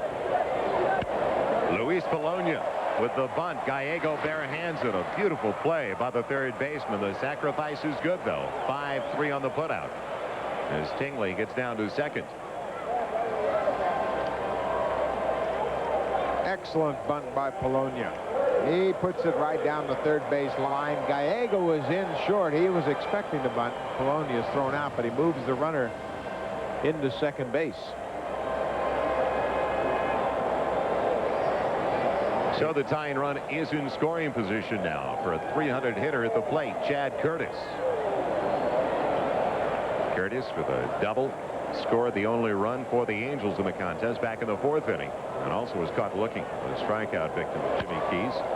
Another slow roller on the infield for the shortstop Owen. Across in time for the second out.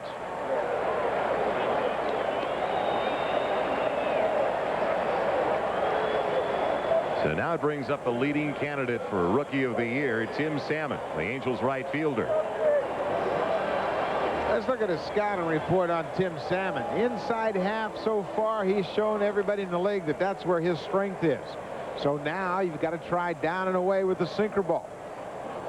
Pitchers and catchers around the league still not really certain what they might try to do with Salmon at the plate. How many chapters are complete in that book?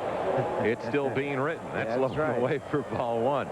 Salmon has been absolutely phenomenal in these situations. You see the projected final numbers overall, but hitting with men in scoring position and 2 away, a .371 average with 3 home runs and 19 runs driven in. Can he tie it up for the Angels? 2-0. You see where Key's going to work him right now. He's not going to want to give him anything on the inner half of the plate.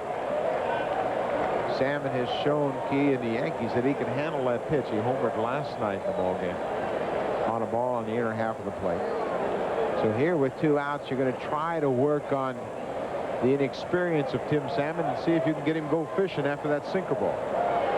Right there. 2 balls and a strike. We talked to Tim before tonight's game, and he worked with Gene Richards, his minor league hitting instructor, before joining the Angels for his first full major league season. And he said one thing, you have to trust yourself, is what Gene Richards always instructed him. Trust your own instincts. Don't listen to everybody else around the cage telling you what you need to do, because all of a sudden it becomes a circus. So they're 2-1, and it's 3 balls and a strike. Well, he's been true to his word, and it certainly paid off. Well, I think he has discovered early what some players never discover, that you can't listen to everybody and you can't try everything. You have to stick with one thing. Chili Davis on deck. Salmon shouldn't expect a very good pitch from Key right here, even though it's 3-1. Bouncer up the middle. The shortstop has it. Not in time. The Angels tie it at 2.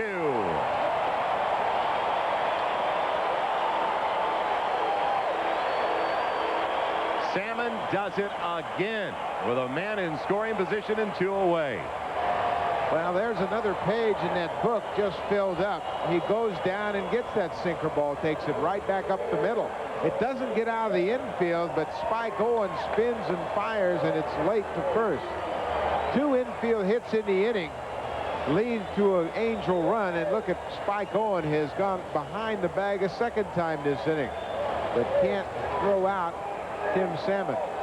And that speedy catcher, Ron Tingley, scores. He's a flash. Chili Davis takes ball 1. So now Tim Salmon has driven in both runs this evening for the California Angels as he knocks it at 2 in the bottom of the 6th. He has driven in 56 on the season.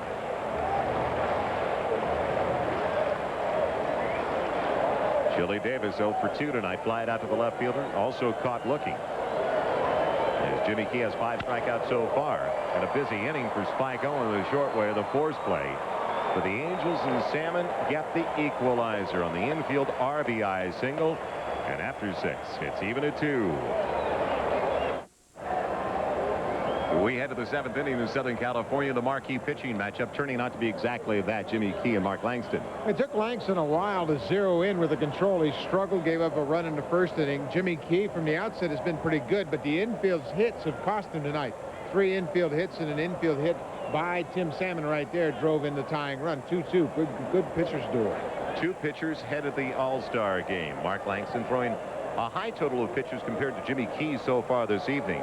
But really only 2 problem innings for Mark Langston. The 1st and 5th, where the Yankees scored their 2 runs.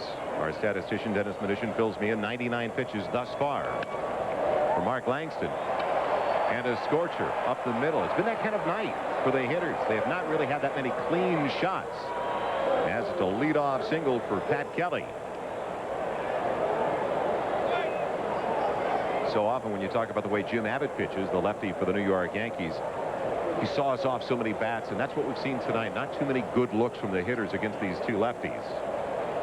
Yeah, and they're 2 classy pitchers that can really disrupt the timing of the hitters. Langston does it by adding a little velocity. Key does it by taking a little off. So the Yankees tied up once again. Tried to take the lead in the top of the 7th. The leadoff man aboard, Pat Kelly. We saw some aggressive baseball earlier this evening for Buck Showalter. With a 2-2 count on Spike Owen and runners at 1st and 2nd and only 1 away. He was trying to stay out of the double play, so he started the runners on a team that lacks a good deal of speed.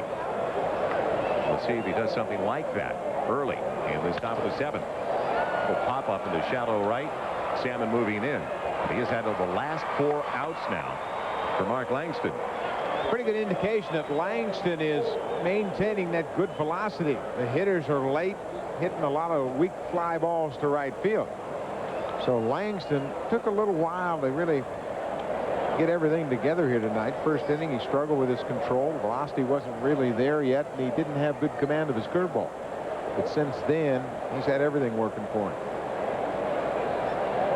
Spike Owen scoring the 1st run of the night for the Yankees in the 1st after drawing a 1-out walk from Langston. He is 0 for 2. And he at least advanced the man to scoring position. He struck out his last time up there in that situation I was just talking about with runners at 1st and 2nd. And while we watched 2 All-Star pitchers tonight, plenty of grumbling around the majors. With Langston and Key headed to the All-Star game, and both $50,000 richer due to the contracts that they have, the All-Star bonuses. Plenty of players like Greg Jeffries of the Cardinals and Mickey Tettleton of the Tigers with 70-plus RBIs, wondering why they're not a part of the All-Star festivities at Camden Yards. Well, it's a tough situation. Every team has to be represented. Cito Gaston, when he put the American League club together, was thinking about putting the club together that could win. Line drive into center. Almost misplaying it, Chad Curtis. That is out number 2. Let me tell you, Mickey Tettleton certainly deserved to be on the team, but what hurt him, in my estimation, is the fact that he moved around so much. Left field, DH, first base. He didn't really log any position. Chad Kreuter's doing most of the catching in Detroit this year. If Tettleton was behind the plate with those kinds of numbers, there would have been no hesitation whatsoever. But Cito Gaston trying to put together a pretty balanced ball club, and he said, hey, I'm going to call some guys and let them know how difficult it was to leave them off the team, because there are guys that deserve to be here. So there's 2 down. Don Mattingly with an RBI single, his last at bat. That gave the Yankees a brief 2-1 lead. So he came up with the RBI single in the 5th. He is 1 for 3.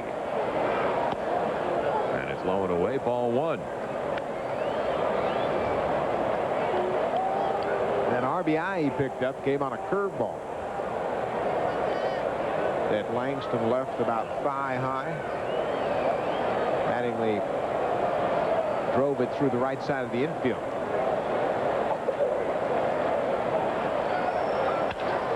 Mattingly with the fly ball, drifting over towards left center. Curtis under it. And that's the final out of the inning. So Pat Kelly came up with the leadoff single. The Yankees couldn't capitalize. 7th inning stretch time now at the Big A. For the first time this evening, the Angels get ready to hit, and they are not trailing in the contest. It is all tied at 2 in the bottom of the 7th inning.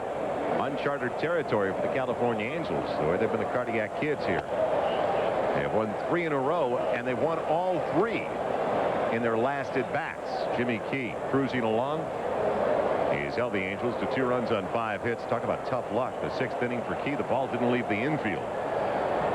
Still, he gave up a run. And it's low. The leadoff man, Torey Lovullo, as it's 2-0.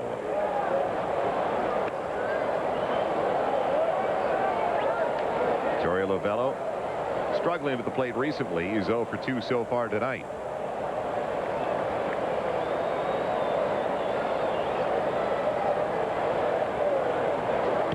Over the outside corner, 2 balls and a strike. It was just about a month ago that Angels were back in Detroit for a 3-game series with the Tigers. And Torey Lovullo came up. In the 9th inning, man in scoring position, came up with a base hit. Turned out to be the game winner. And was it ever sweet for somebody who was completely released by the Detroit Tigers organization as he grounds out to start the 7th. Well, some decisive plays in this contest. We start off with a defensive gem. Back in the 2nd inning, Damian Easley sending it deep to the wall in left, and a rare start out in left for Hensley Mullins. He takes away extra bases. And then in the 4th, Jimmy Key, after a leadoff double by Chad Curtis, hurting himself. Curtis on his way to 3rd on the air by the pitcher, and he came around to score on a sacrifice fly off the bat of Tim Salmon to tie it at that time at 1 apiece. Spike Owen has been busy. That is out number 2. Let's check in once again with John Saunders. John? We'll move up to Seattle, Cleveland, and the Mariners, and Mike Flowers blasts his 2-run home run, his 6th of the year. Head off Cliff Young, and then Cliff Young a little angered by that. A couple of batters later, he plunks Tino Martinez, and he is tossed out of the game. It's 5-1.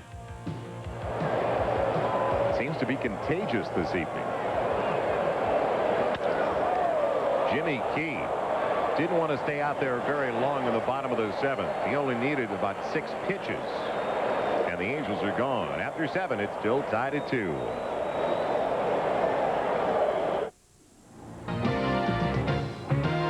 ESPN's presentation of Major League Baseball is brought to you by Miller Sharps. Miller Sharps gives you great beer taste anytime. Welcome back once again to the Big A. Joel Meyers, Buck Martinez, and the Yankees and Angels tied up at 2 in game 2 of their 4-game set. And Danny Tartabull, he'll watch that one. No doubt about it. The Yankees lead again.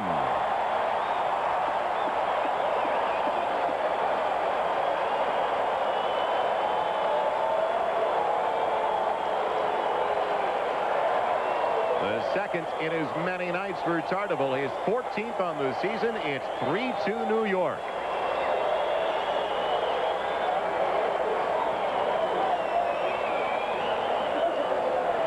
Watch the swing on this fastball that stays up mid-thigh. No doubt about it. Great follow through, and every once in a while Danny Tartabull will turn on a pitch.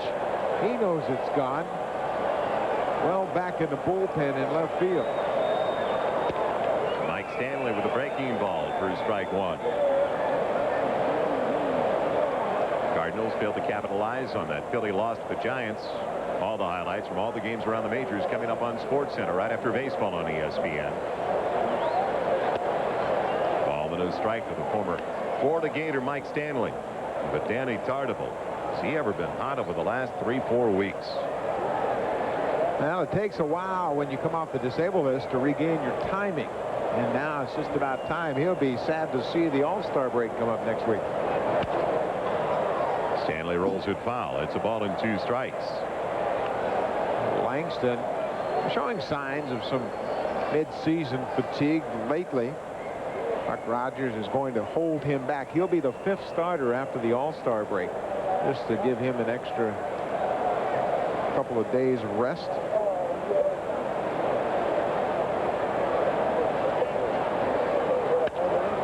Pulled over to the left side. It finds the hole into left field. A base hit for Stanley, his 2nd hit of the night.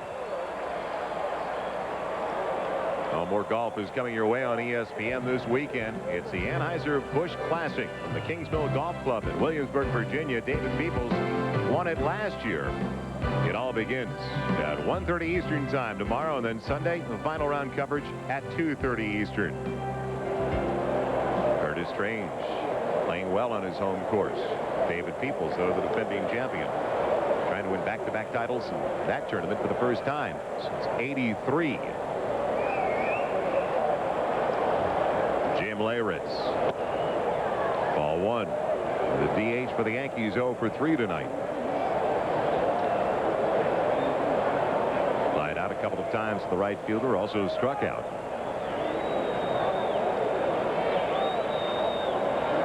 Stanley, a very short lead over at first. The fastball. It's even at a ball and a strike. We saw another potential bench clearing brawl. Seattle and Cleveland up the Kingdome with the Mariners leading in that contest. And Buck, you brought up a very interesting point while we were away. I'm not in love with the DH at all, and it sounds like you aren't either. Well, you know, pitchers, they just often plunk guys now and then. If they had to hit, maybe they'd think twice about it. That was the old remedy for that. You know, if you were man enough to hit somebody and then take your lumps when you came to the plate, that's fine. Something's got to be done. I think it's just got to be addressed. Not a hand. Off the glove of the third baseman easily into left field. Will it be a base hit or an error? As it looked like he let that ball play him a little bit.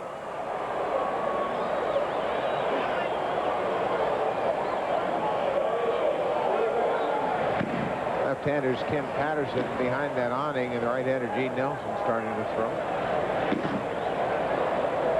So after the home run by Danny Tartabull to give the Yankees a 3-2 lead, singles from Stanley, Leyritz, and a trip to the mound from the pitching coach. Chuck Hernandez out to talk to Langston, just to give him a bit of a breather right now. Remind him, let's change speeds a little bit. I haven't seen the change up much here in this last inning. Got to expect the possibility of a bunt right now, so Damian Easley comes over to make sure of the coverage. Buck Rogers is well aware that, at least in Buck's mind, that Langston is showing signs of running out of gas. 10 hits in the Yankees tonight, and that's inordinately high for Langston. Daylight play, and it almost found center field. Tried to decoy the runner. Mike Stanley down at second. So they gave the look like DiSarcina was coming over. Yeah, he was going to third. They were trying to get the base runner to go with him. And now they'll put another play on as Easley's back to the mound with instructions for Langston. Gallego, an excellent bunter. Ideally, you'd like to see Gallego bunt it toward the third baseman easily, draw him away from the bag, so they have to go 5-3 for the putout. Shows the bunt pulls back. It's strike one. Langston's an excellent fielder, and Gallego will have to get the ball by him. Mark's very quick off the mound. His job right now is to break to the foul line. If he can cut the bunt off before it goes by him, he can wheel and fire and get the lead runner at third.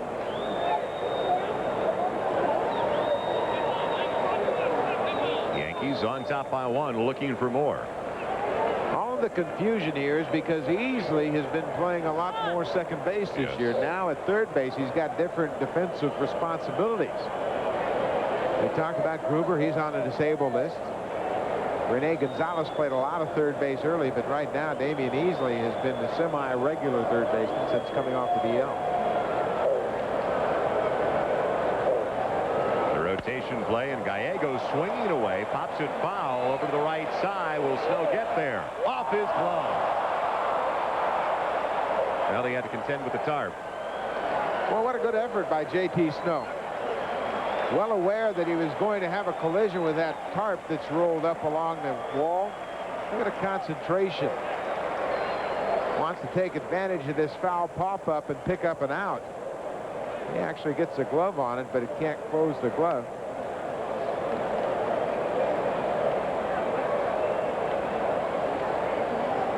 A big break for the Yankees.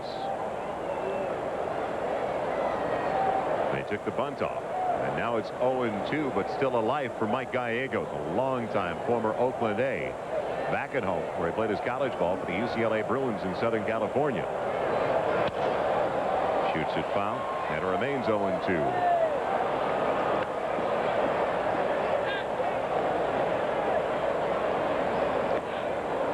Been a tough road trip for the New York Yankees. 1-6, swept by the A's, lost 2 out of 3. For the Seattle Mariners, and so many one-run losses. You know, Joe, Buck Showalter was kind of concerned about this trip because the 3 teams that he stopped and played, Seattle, Oakland, and the Angels, are all in the midst of that very bunched-up American League West pennant race. And they're scrappy ball clubs right now. That concerns Showalter. And his concerns have been played out. Stanley, the lead runner, down at second. Leyritz over at first. And an 0-2 count on Mike Gallego when they asked Buck Showalter about coming out west against teams that have struggled this year. He said it's scary for me because they're all in the race. They're all fighting for their lives. The 0-2 barely misses the outside edge. A ball and 2 strikes. Langston wanted that call from Tim Welke. Didn't get it. The Yankees to take it a step further. And that's why Buck Showalter was probably saying, I'd take 500 in this road trip before the All-Star break, because 13 of the next 16 for the Yankees after the break are at Yankee Stadium, where they've been red hot. The Yankees have not had a winning West Coast overall trip out here since '87. The 0-2. Gallego won't give in. Even though he's behind the count, he's trying to advance the runners by going the other way. Sure, you've got to believe that 0-2, 1-2, you're probably going to make it out. But if you're going to make it out, make it on the right side, a tougher part of the field for the Angels to turn 2, because you got to throw back to second.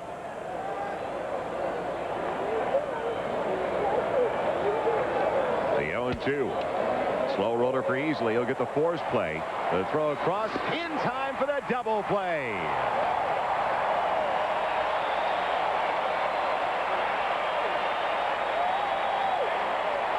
Well, Easley had problems with that ball off the bat of Leyritz, but he certainly made up for it there.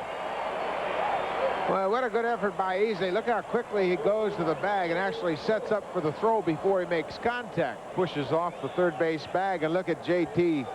Snow thinking about the base runner rounding the bag. Look at Stanley trying to break up 2 here. Hard slide, but Easley, with that second base experience, dances right out of the way. Hensley Mullins looks at ball 1 low. He's looking for his first hit of the night. Fly it out to the right fielder, struck out, and also fly it out to the center fielder. There's 2 away. Leyritz in scoring position down at second after the double play off the bat of Gallego. There's another example of the Yankees' failure to execute the sacrifice bunt costing them. Mullins sends his bat and also sends the ball to the left field for Luis Polonia. So it looked like it was going to be a huge inning for the Yankees after the home run by Tardoble and then back-to-back base hits. But Langston and the Yankees are making the Angels escape with only a 1-run deficit.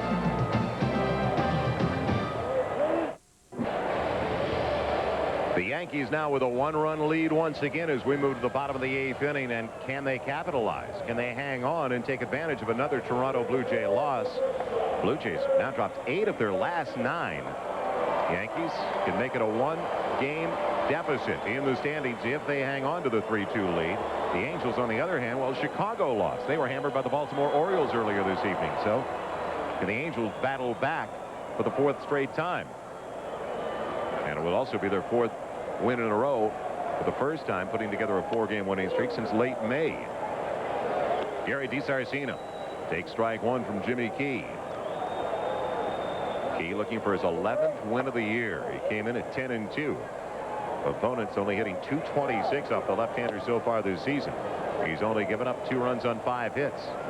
The last run for the California Angels came in the 6th despite the ball not leaving the infield. It was textbook baseball for the Angels after an infield single, then a sacrifice. Blowing away, and it's 2-1.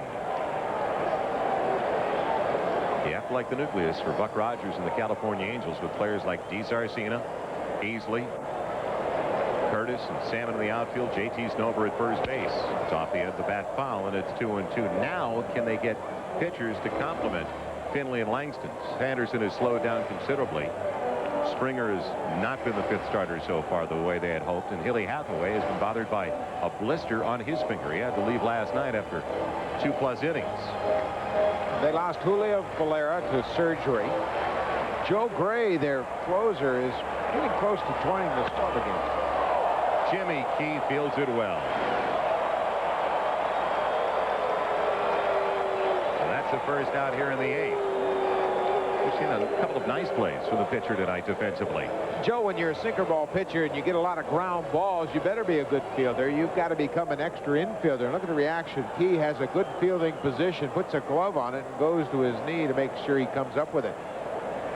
He's an excellent fielder and has worked very hard to make sure that he always can contribute. That error he had earlier in the ball game was a throwing error. It comes as a surprise. Pat Kelly gets the roller off the bat of Tingley for the 2nd out of the inning. And we go back to John Saunders once again. We talked about Troy Neal and his 2 home runs, 4 in his last 5 at-bats. Well, this time he was just on base with a single, and Mike Aldrete did the damage with this home run as the Oakland A's starting to roll a little bit right now, leading the Red Sox 4-2. You know, that's significant with Tony La Russa's skills there.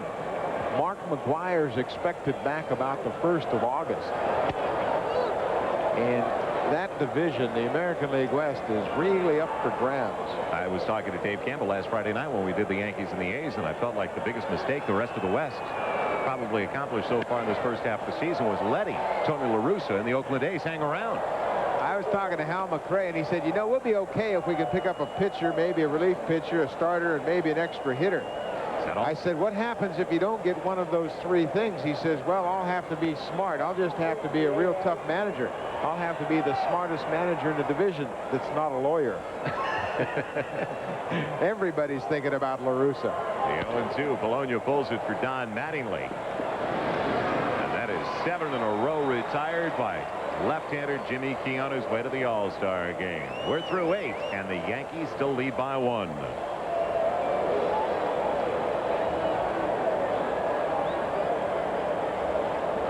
The game just a little bit more than 2 hours old, and why do I have this sensation that I'm in a National League ballpark? It's quick. 3-2 Yankees. Langston back to the hill to work to Pat Kelly to start the Yankees 9th. First ball swinging, fouls it out of play for strike 1. It's the California League, Buck. They've got a new rule this year where once the hitter gets into the box, he can only take 1 foot out. He's got to stay and keep 1 foot in the box. I think the average is 2 hours and 15 minutes per game. So many times you see hitters get out of the box and wander down the line, look at the sign. Hey, all you can do is step out, take a look at the coach, and get back in. Ooh, look out. He almost walked right into that one. Boy, did he ever. He was going to strike. Drop a bunt down, and he moved into the ball, and Langston's fastball was up and in. Look at Kelly squared around the bunt and really has to bail out in a hurry.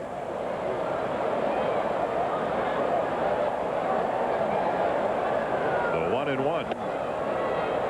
They had any ideas about leaning in once again? And that goes back to what we were talking about. So many pitchers don't come in. The pitchers, or obviously the hitters, feel like they own that inner portion of the plate. And the reason behind so many of the bench clearing brawls is at the knees, and it's even at 2 balls and 2 strikes. I love what the Angels manager Buck Rogers told me, though. He said, when I was a hitter, and it seemed like everybody was the same way in the 50s and 60s, you had fear when you went up there, and it was healthy. Now they get up there, and there's no fear with the hitters. The double flapped helmets and all the other protective gear. Chopper foul. It remains 2 balls and 2 strikes. The hitters are now intimidating the pitchers. You'll see hitters raise their hand to the umpires, say time, and then dig a big trench to dig in and make themselves comfortable.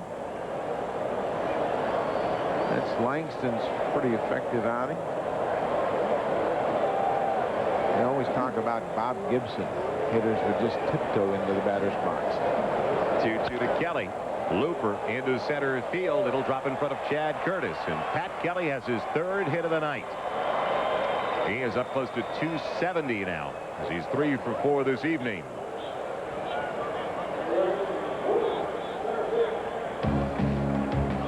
The very best of SportsCenter is coming your way on Wednesday, July 14th. An innovative look at the year in review of the best of SportsCenter. It's going to show stories that actually appeared on SportsCenter. How it happened, when it happened, has it happened. The day Mario Lemieux shocked us with his announcement. Sunday comeback of the Buffalo Bills. As Hensley Mullins is backing up. That's the best of SportsCenter. We'll take you back in time. Let you relive those times as they happen. Join us on the 14th on Wednesday. It all starts at 8:30 Eastern. SportsCenter is coming up after baseball from Southern California with Linda Cohn and Carl Ravitch. The Giants, can they be slowed down? Doesn't look that way right now. That'll be one of the lead stories tonight on SportsCenter as Mullins goes around, and it's even at a ball and a strike.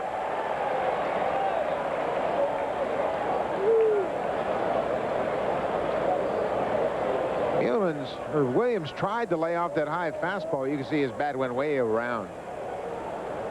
Pretty easy call for the umpire at first.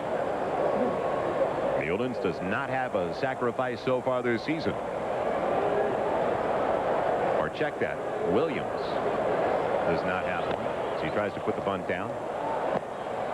And it's a ball and 2 strikes. 0 to follow. Looking ahead at the California 9th, with the Angels right now trailing by a run. Curtis, Salmon, and Chili Davis. The trio that did the damage for the Angels in their 4-3 come from behind victory last night. Joe, we heard Buck Showalter talk about his team's lack of execution on this trip, leading to a 1-6 record. Tonight in the 8th inning, with runners at first and second, a run in and nobody out, he asked Mike Gallego to sacrifice. He couldn't do it. Ultimately hit into a double play. Again, Bernie Williams couldn't get the bunt down. Is he swinging away now with a 2-strike count? It's 2-2. The Yankees by a run. There goes the runner. He's swinging away. Strike 3. The throw. A double play. The little thing that the Yankees have not been doing come back to haunt them once again, despite the fact that they're leading by a run. Ron Tingley doesn't get an awful lot of playing time, but he can really catch and throw. Look at Kelly. He looked like he hesitated, like he might have felt a twinge or something.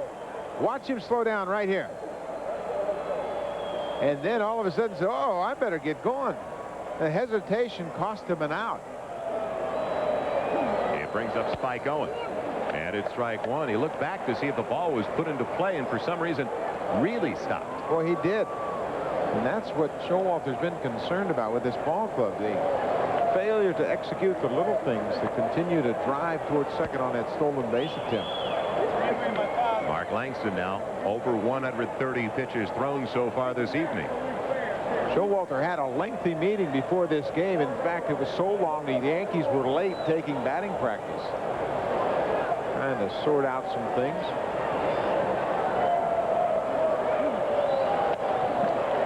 Ball and 2 strikes to Owens. And with the Yankees sliding on this West Coast trip before the All-Star break, the inevitable question, of course, is there going to be an explosion from the front office, and Mr. Steinbrenner in particular? So they've been talking about the heat back in New York, but most of the heat right now is in the Yankee dugout here out on the West Coast. Even at 2 balls and 2 strikes, 2 away, bases empty. Top of the 9th inning. Yankees by a run, but they have plenty of opportunities to capitalize for more. 3 runs on 11 hits. They have stranded 8 so far.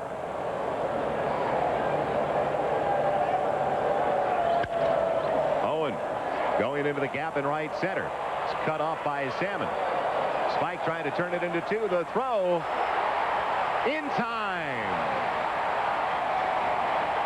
Outstanding defensive play in the top of the 9th by the California Angels. And Tim Salmon, the leading candidate for Rookie of the Year in the American League. We go to the bottom of the 9th at the Big A.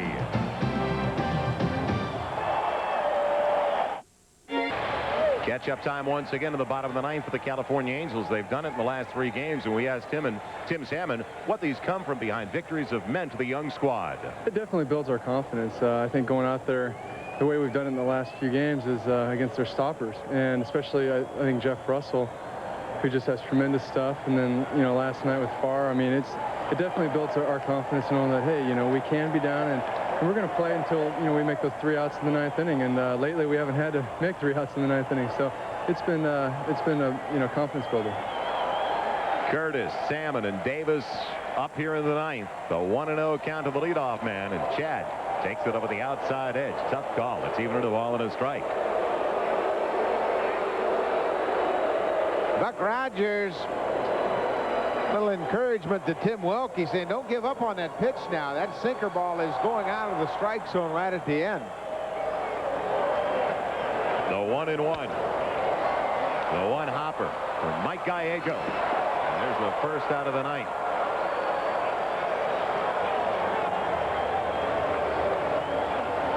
Well, Tim Salmon recording that final out on the perfect peg to second base when Spike Owen tried to stretch his single into a double. Picked up his 11th assist, and that is tying Sammy Sosa now for the major league lead. Good gamble by Owen with 2 outs. Go ahead and force the issue, but look at the perfect throw and then the tag by D. Sarcina. Tim Salmon has probably had a bang-up first year. It's outside on the first delivery to Salmon. This is really where Jimmy Key's experience really pays off. He's not going to give in anything to the inner half of the plate that Salmon can hit the ball out of the park. He'll give up that single, but he's not going to get him anything inner half of the plate. Not even going to mess with that. There has not been a ball to the outfield for the California Angels since the 4th inning off Jimmy Key. He has been incredibly sharp this evening. It's over the outside corner, and it's 1-2. Right now, he can throw it in the thimble. Is he focused? He doesn't get himself into trouble with walks.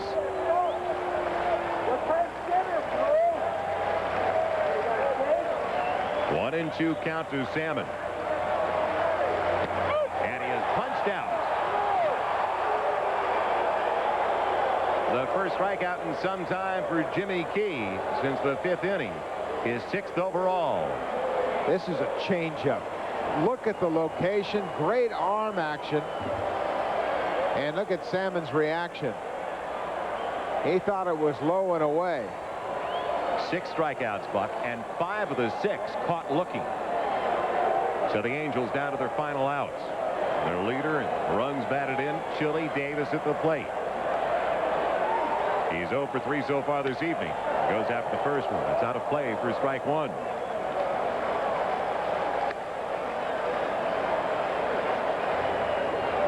The Angels trying to pick up their 4th straight win. It would be their first 4-game winning streak since late May. The Yankees have not lost 4 in a row so far this season. It's at 3. That matched their longest so far. 0-1 count to Davis. Sports Center. Linda Cohn and Carl Ravitch coming up next. All the scores and highlights from around the majors. Jimmy Key trying to pick up his 3rd complete game, his 11th victory of the season. And it's a ball and a strike. Joe with 6 strikeouts tonight. Jimmy Key now has 101 on the season. His career high back in '86 was 141. And we're just at the halfway mark.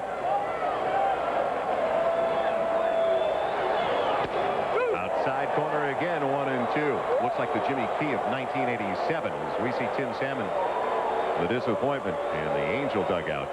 But he looks like the Jimmy Key of 87 when he won the American League ERA title. You know, going back to the World Series, Key has really found the groove, and he's not deviating from that. Outside corner, that's his. Yankees by a 1, 2 away, bases empty. The 1-2 to Davis. Even at 2 balls and 2 strikes. You might remember what Buck's talking about. Jimmy Key taken out of the rotation of the League Championship Series. Got a start in Game 4 of the World Series. Picked up the victory. And also picked up the win in the decisive 6th game of the series.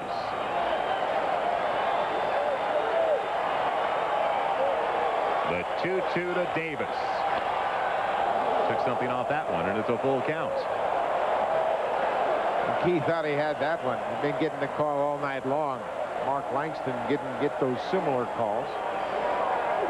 But Key has been on the corners most of the night. The ERA leader in the American League at 2.33. Jimmy Key has only given up 2 runs so far this evening on 5 hits. And the payoff pitch to Davis. Ball 4. The tying run is aboard as Key issues his first walk of the evening.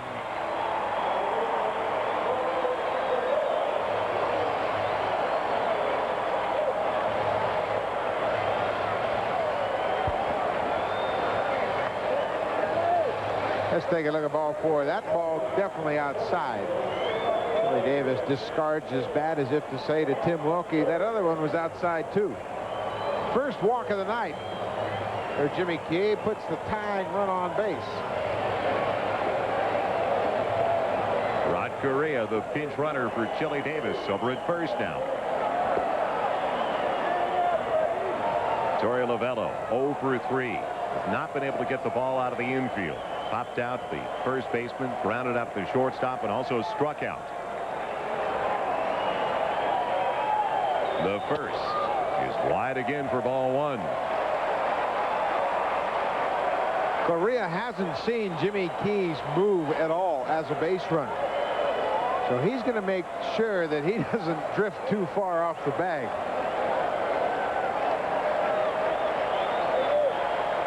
The 1-0 to Lovullo. Went after one that could have been out of the strike zone. It's a ball and a strike. Leaping out of his shoes after that one. You can't approach Jimmy Key like that. You have to be patient. If you start going after that motion, he'll be way out in front.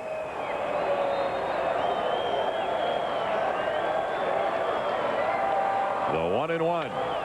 The bouncer to Pat Kelly should do it. Over to Mattingly. And the Yankees take the second game of the 4-game set and snap their 3-game losing streak. And coupled with the Toronto Blue Jays loss, their 8th in their last 9 games, the Yankees now only a game out of first place in the Eastern Division. So Jimmy Key picks up his 11th win of the season, his 3rd complete game. The Yankees take it by the score of 3-2. Piazza with another home run for the Dodgers tonight. That's the matchup on Sunday night. The Dodgers and the Mets. ESPN Sunday Night Baseball, all starting at 8 Eastern. For Buck Martinez and our entire ESPN crew, I'm Joel Myers. Thanks for joining us. Sports Center is coming up next.